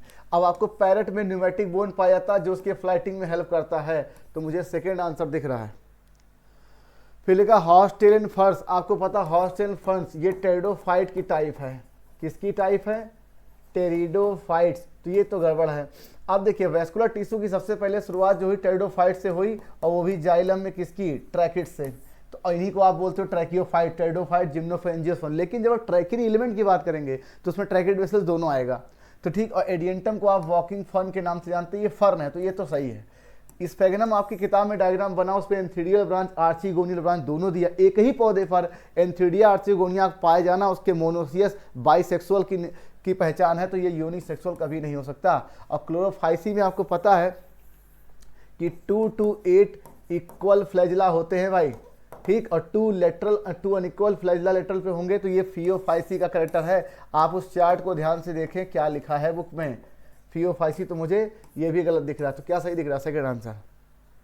अब देखिए यहाँ पर आपको क्वेश्चन पूछा, इस तरह के क्वेश्चंस में आपसे क्वेश्चन पूछा जाता है, सारा खेल इसके सेंटेंस का होता है। आपने सबसे पहले आइडेंटिफाई कर लिया कि ये तो मेरा नॉस्टॉक है, और ये टीएमबी एक प्रकार का वायरस, ये क्या, ये आपका बैक्टीरियोफेज है, बैक्टीरियोफेज एक प्रकार का वायरस, और ये टीएमबी है, ये भी वायरस। ये साल्विनिया है, हेट्रोस्पोरस टेरिडोफाइट, और ये पैरामीशियम है, ये प्रोटोजोवन है, ये प्रोटिस्टा भी कह सकते हैं। अब मुझे हर प्रकार के इसमें एनिमल दिख रहे हैं, मतलब सिवाय एनिमेलिया को छोड़ करके।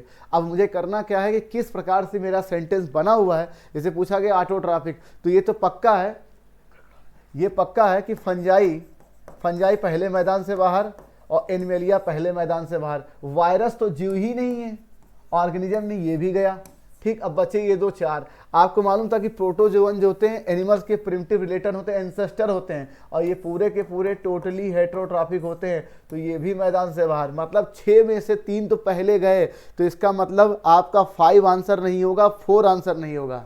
जब मैं कह रहा हूँ मेरे पास अब 3 बचे हैं जिनमें से ऑटोट्रॉपिक के होने के चांसेस हैं, ये यूनिसेलुलर ऑटोट्रॉपिक है, क्योंकि इसके पास क्लोरोफिल ए है। यही वो पहले दुनिया के जीव थे, साइनोबैक्टीरिया, जिन्होंने दुनिया में ऑक्सीजन का इवोल्यूशन किया और वातावरण को ऑक्सीडाइजिंग किया, ठीक। और ये प्लांट है, ये प्लांट है, ये आपकी रेड एल्गी है, ये साल्विनिया है, तो उसका प्लांट तो ऑटोट्रॉपिक होते ही है। क्वेश्चन में एक कमाल की बात, अगर आपसे ये पूछा जाता इनमें से कौन ऑटोट्रॉपिक यूकैरियोट है, तो केवल ये और ये मैदान में रहता, ये बाहर हो जाता, आंसर सेकंड आता। लेकिन ऑटोट्रॉपिक पूछा गया है, तो ए ई एफ तीनों होगा, दैट इज आंसर 3। इसलिए इस तरह के क्वेश्चन में सबसे ज़्यादा महत्वपूर्ण अगर कुछ है तो आपके क्वेश्चन की लैंग्वेज क्या पूछा गया है।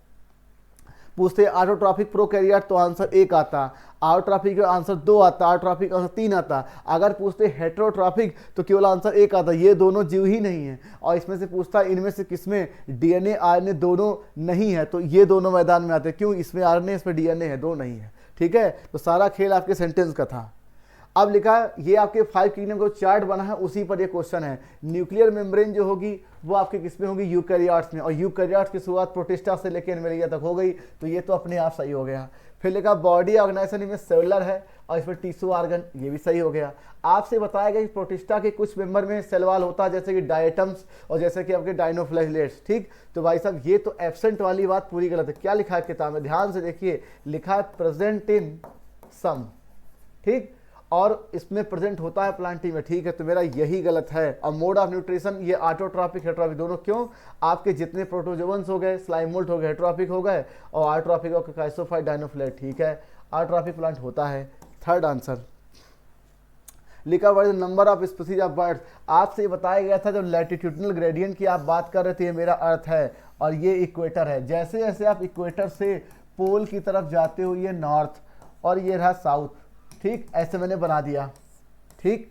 अब देखिए भाई, ये मैं एक झटके में क्यों बना पाया? हमारी कोचिंग में एक हमारे फिजिक्स के एचओडी हैं, वो एक ही बार में घूम के बना लेते हैं, तो हम प्रैक्टिस करके नहीं आए थे, इसलिए कोई एक बार हमसे नहीं बना, ठीक। तो ये बन गया, देखिए हमारा अर्थ का गोला। ठीक, तो ये रहा साउथ। जैसे जैसे आप ऐसे जाते हैं पोल की तरफ तो वैसे वैसे बायोडाइवर्सिटी घटती है। क्या घटती है? बायोडाइवर्सिटी डाउन होती, और हमारा ग्रेडियंट बढ़ रहा है। Sir what is gradient? किन्हीं दो पॉइंटों को आप मान लें अंडर सपोज, अंडर कंसीडरेशन, और कोई चीज with respect to distance change होती जाए उसे बोलेंगे ग्रेडियंट। अब यहाँ पर किस चीज का ग्रेडियंट है? कोऑर्डिनेट्स का। इसी को आप कोऑर्डिनेट्स बोलते हो। जैसे मैं इधर बढ़ रहा हूँ तो मेरा कोऑर्डिनेट्स बढ़ रहा है, मतलब डिग्री बढ़ रही है ग्रेडियंट की, और मैं कह रहा हूँ ग्रेडियंट बढ़ा, डाइवर्सिटी घट रही है। तो इसका मतलब मुझे ये बात समझ में आ गई कि biodiversity inversely proportional to latitudinal gradient. अब सर लैटिट्यूड क्या है? आप इक्वेटर से चली गई दूरी पोल की तरफ ही लैटिट्यूड होती है, और जैसे दूरी आप चढ़ रहे हो वैसे वैसे बायोडाइवर्सिटी घट रही है, मतलब इसमें ग्रेडियंट होता है। इसीलिए इसमें लैटिट्यूड क्यों नहीं लिखा, ग्रेडियंट भी लिखा है। तो लैटिट्यूड ग्रेडियंट होगा, ये इनवर्सली प्रोपोर्शनल होगा। अभी जो लिखते हो ना 40 डिग्री नॉर्थ, 71 डिग्री नॉर्थ, यही है आपका लैटिट्यूड ग्रेडियंट। तो इतना आपको समझ में आ गया कि अगर ये डेटा बढ़ेगा तो डाइवर्सिटी, ये डेटा बढ़ेगा तो डाइवर्सिटी घटेगी, और ये डेटा अगर कम होगा तो डाइवर्सिटी बढ़ेगी। आपकी किताब में 41 डिग्री नॉर्थ है और ग्रीनलैंड की डिग्री 71 है, तो 71 बड़ा है तो उसमें स्पीसीज 56 है, और 41 छोटा है तो उसमें 105 स्पीसीज है। बिल्कुल सही है। और जो कंट्रीज इन इक्वेटर के आसपास होती हैं, दैट इज ये ट्रॉपिक्स, ये सब ट्रॉपिक्स, उनमें बायोडाइवर्सिटी ज़्यादा होती है। इंडिया भी एक सब ट्रॉपिक कंट्री है, इसीलिए यहाँ आपकी 1200 स्पीसीज बर्ड की हैं, और अमेजोनियन रेन फॉरेस्ट में कितनी है? 1300, और कोलंबिया में कितनी है? 1400। तो ये कोलंबिया का डेटा बर्ड का है, और ये आपके इंडिया का डेटा, और 1300 वाला जो है Amazonian rainforest. Second answer लिखा in which type of plant RuBisCO enzyme involve. कुछ नहीं, आपको बताया गया था कि अगर हम C3 प्लांट की बात करेंगे, C3 प्लांट, इनमें तो आपका रुबिस्को, इनमें आपका C3 प्लांट में रुबिस्को ही मेंस आपका एंजाइम होता है केल्विन साइकिल के माध्यम से। ठीक, केल्विन साइकिल के माध्यम से। लेकिन जब आप C4 प्लांट की बात करते हैं तो इनमें दो चीजें बढ़ जाती हैं, एक आपका मीजोफिल, ठीक, और एक आपका बढ़ जाता क्या चीज? Bundle seed. Bundle seed. तो इनमें आपका कौन सा एंजाइम काम करता है? पेप्केज। और इसमें कौन सा एंजाइम काम करता है? रुबिस्को। ठीक, इसमें काम करता है। इसका मतलब, और ये दोनों ही CO2 फिक्सन करते हैं, ये भी CO2 फिक्स कर रहा है, ये भी CO2 फिक्स कर रहा है, और इसमें तो ये फिक्स करता ही है। इसका मतलब रुबिस्को का दोनों में रोल किसमें है? CO2 फिक्सेशन में है, दोनों पौधों में। Fourth answer. अब लिखा बड़े सर, आपको ये बताया गया था कि जो आपके ये वाले बैक्टीरिया होते हैं इनमें होती है एनऑक्सीगेनिक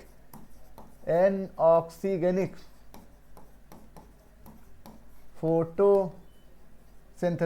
तो ये कहा गया कि भाई CO2 प्लस H2S अगर हो तो सल्फर या सल्फेट निकलता है, और इसी से अंदाजा लगाया गया कि जिस तरीके से सल्फर सल्फेट यहाँ निकला है उसी तरह से ऑक्सीजन भी वाटर से निकली होगी, और बाद में इसे रेडियो आइसोटोप टेक्निक की मदद से प्रूफ किया गया।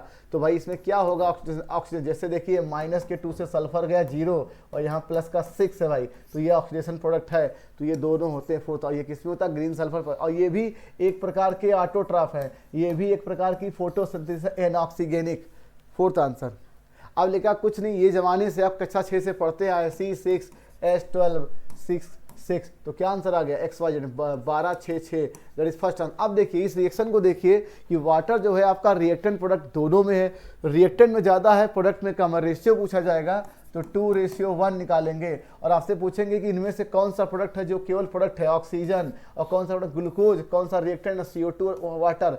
आपसे पूछा जाएगा इनमें से फोटोसिंथेसिस इक्वेशन में वो कौन से दो केमिकल हैं जो फैक्टर की तरह भी काम करते हैं और रिएक्टेंट की तरह? तो H2O एक फैक्टर भी है, CO2 एक फैक्टर भी है, और ये दोनों रिएक्टेंट भी है। That is first answer.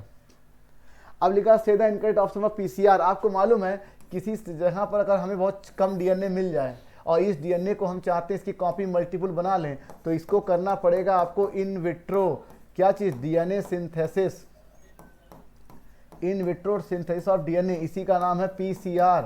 और ये क्या बोलते हैं? Polymerase chain reaction. इनमें 3 स्टेप होती है, डीनेचुरेशन, अनिलिंग, एक्सटेंशन।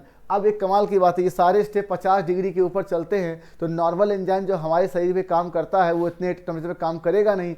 तो भैया इस पर एक काम करता है टैग पॉलीमरेज, और ये थर्मोस्टेबल होता है, और ये निकाला गया था एक बैक्टीरिया से, क्या? आपके थर्मस एक्वेटिकस नाम के बैक्टीरिया से। ठीक, इतनी बात PCR में हमें समझ में आ गई कि डीनेचुरेशन होगा, अनिलिंग होगा, टैग पॉलीमरेज काम करेगा, और सबसे टेम्परेचर पे ये 94, और अनिलिंग होता है 55 से 70 और जो आपका एक्सटेंशन है वो 72 से 75 के बीच में काम करता है। और इसमें डीऑक्सीराइबोन्यूक्लियोटाइड काम करता है, आरएनए पॉली आरएनए प्राइमर भी काम। लेकिन सोमा क्लोन जो है ये टिश्यू कल्चर का पार्ट है कि भाई साहब आपने कोई एक एक्सप्लांट लिया, टिश्यू कल्चर से इसके ढेर सारे माइक्रो प्रोपेगेंस हजारों बना लिया, तो एक एक जो पौधा बना है टिश्यू कल्चर में ये एक दूसरे का सोमा क्लोन्स है, क्योंकि सोमैटिक पार्ट का इस्तेमाल करके हमने क्लोन तैयार किया, इसलिए सोमा क्लोन कहा जाता है। फर्स्ट आंसर लिखा है GM plants, GM genetically modified. Suppose है एक कोई ऑर्गेनिज्म है, इसका अपना एक डीएनए था और किसी एक पार्टिकुलर करेक्टर के लिए आपने इसमें जीन इंट्रोड्यूस कर दिया, मतलब इसके जीन को मॉडिफाइड किया जीएमओ। ठीक, अब ये जीएमओ बनाने के कई राज, इन्हीं को बोलते हैं tailor made plant. Tailor made plant वो प्लांट होते हैं जिनमें अपने हम पर्पज या किसी उद्देश्य के लिए उनको डेवलप करते हैं, जैसे फार्मास्यूटिकल्स के लिए, किसी मेडिसिन के लिए, न्यूट्रिशन वैल्यू बढ़ाने के लिए, ठीक है, पेस्ट रेजिस्टेंस बनाने के लिए। तो इन चीज़ों को डेवलप करने के जो पौधे डेवलप होते हैं वो होते टेलर मेड प्लांट, और इन्हें बायोटेक्नोलॉजी की मदद से डेवलप किया जाता है, जिसका एग्जांपल बीटी कॉटन है। और ऐसे ही आपका एक जीएम टमाटर भी आता है। तो गोल्डन राइस क्या था, ये वो राइस थी जिसमें आपने विटामिन ए की न्यूट्रिएंट वैल्यू बढ़ाई है। फर्स्ट आंसर, ये भी जीएमओ है। अब लिखा है बायोलिस्टिक टेक्निक। आपको मालूम था कि सपोज ये हमारा होस्ट है और हमारा डीएनए जो मिल गया वो मिल गया, अब इसे किसी वेक्टर के माध्यम से आपको इसमें ट्रांसफ़र करना है, और ये वेक्टर कई हो सकते हैं। एक होता है BAC, YAC, disarmed pathogen, plasmid, bacteriophage, cosmid, phagemid. इसके अलावा एक आपकी जीन ट्रांसफ़र बायोलिस्टिक टेक्निक थी। इसमें क्या किया आपने, गोल्ड और टंगस्टन के ऊपर आपने डीएनए को ऐसे रैप करके किसी होस्ट कोशिका बम्बार्ड कर दिया, और ये बायो कंफर्टेबल थे, नुकसान नहीं करते थे उस होस्ट कोशिका को। तो आखिर एक बात, ये बायोलिस्टिक टेक्निक आपने इस्तेमाल किस लिए किया, अपने डिजायर डीएनए को किसी होस्ट के अंदर क्लोनिंग के लिए भेजने के लिए। मतलब ये एक प्रकार का जीन ट्रांसफर प्रोसेस है। फोर्थ आंसर लिखा है gene whose expression help to identify. आपको पता है कि प्लाज्मिड तो पूरा का पूरा है, लेकिन उसमें कुछ स्पेसिफिक जीन, ठीक है, जैसे आपका लिखा टेट्रासाइक्लिन आर और एक लिखा एम्पार, ये होते हैं एम्पीसिलिन रेजिस्टेंस जीन। मतलब ये वो जीन है जिनसे बनने आप किसी ये वो जीन है जो टेट्रासाइक्लिन के रेजिस्टेंस देते हैं, ये वो जीन है जो एम्पीसिलिन के लिए रेजिस्टेंस देते हैं। तो ये सेलेक्टेबल मार्कर की तरह इस्तेमाल होते हैं, और ये नॉन ट्रांसफॉर्मेंट्स को ट्रांसफॉर्मेंट से अलग करते हैं।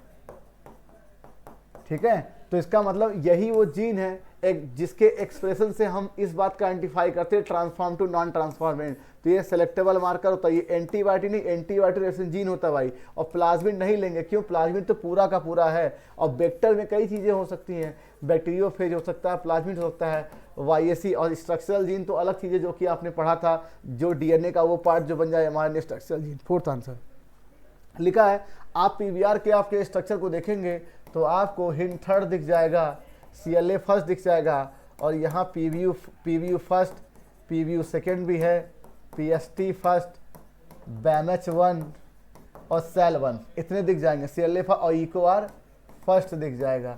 तो इतने 1 2 3 4 5 6 7 8 टोटल 8 रेस्टिंग साइट होते तो दिखाई पड़ता है भाई। Hind third, EcoR first, CLA first, PBU first, PBU second, PST first, Sal 1, BAMH 1। ठीक, तो टोटल 8 साइट होते हैं PBR 322 में। अब लेगा कन्वेंशनल। आपको पता है कि कोई सपोज एक ऑर्गेनिज्म है, उसके अंदर कोई पैथोजन गया, ये पैथोजन तभी सिम्टम आपको डेवलप करेगा जब इसकी कंसंट्रेशन इतनी ज़्यादा हो जाए कि इसके इम्यून सिस्टम को ये ओवरकम कर जाए। तो एक प्रॉपर अमाउंट हो जाने पर जब सिम्टम जब आता है किसी चीज़ का, फीवर का, टाइफाइड का या मलेरिया का, तब उसकी तादाद, उसकी संख्या हमारे शरीर में बहुत ज़्यादा हो चुकी होती है। लेकिन सर हम ऐसा क्या करें कि जैसे ही थोड़ा ही अगर हमारे शरीर में कोई पैथोजन या कोई एंटीजन हो, उसका हम कैसे पता लगाएं, उसको बोलते हैं अर्ली डायग्नोसिस। मतलब बीमारी होने से पहले अगर हम पता कर लें। अब ये दो चीज़ें हो सकती हैं, सपोज है कोई जीन है वो म्यूटेंट होकर के कैंसरस जीन बन जाए, तो कैंसर तो एक बीमारी है, तो इसका लगा म्यूटेशन भी पता कर सकते हैं कि सस्पेक्टेड पेशेंट में, किसी सस्पेक्टेड पेशेंट में हम HIV/AIDS का ही पता कर सकते हैं। तो इसे बोलते हैं अर्ली डायग्नोसिस, जिसमें PCR आता है और आपका ELISA आता है, RDT आता है। लेकिन सीरम और यूरिन एनालिसिस है या ब्लड की चेकिंग होती है, ये सब के सब कन्वेंशनल या परंपरागत हैं, ट्रेडिशनल, या इन्हीं को आप लेट डायग्नोसिस बोलते हो। ठीक है, तो ये रहा आंसर सेकंड। तो प्यारे बच्चों सेशन यहीं से खत्म हुआ। कमेंट बॉक्स में जरूर बताएं कि सेशन आपको कैसा लगा। हमारे सीनियर साथी मनीष सर, शैलेंद्र सर ने बहुत ही शानदार वेल एक्सप्लेन किया। Thank you Manish sir, Shailendra sir. और क्वेश्चन नंबर 171 से लेकर 200 तक की जर्नी आप लोगों ने मेरे साथ की। मिलते हैं हम लोग अपने अगले पेपर डिस्कशन के वीडियो में। Thank you for watching the video. Bye bye.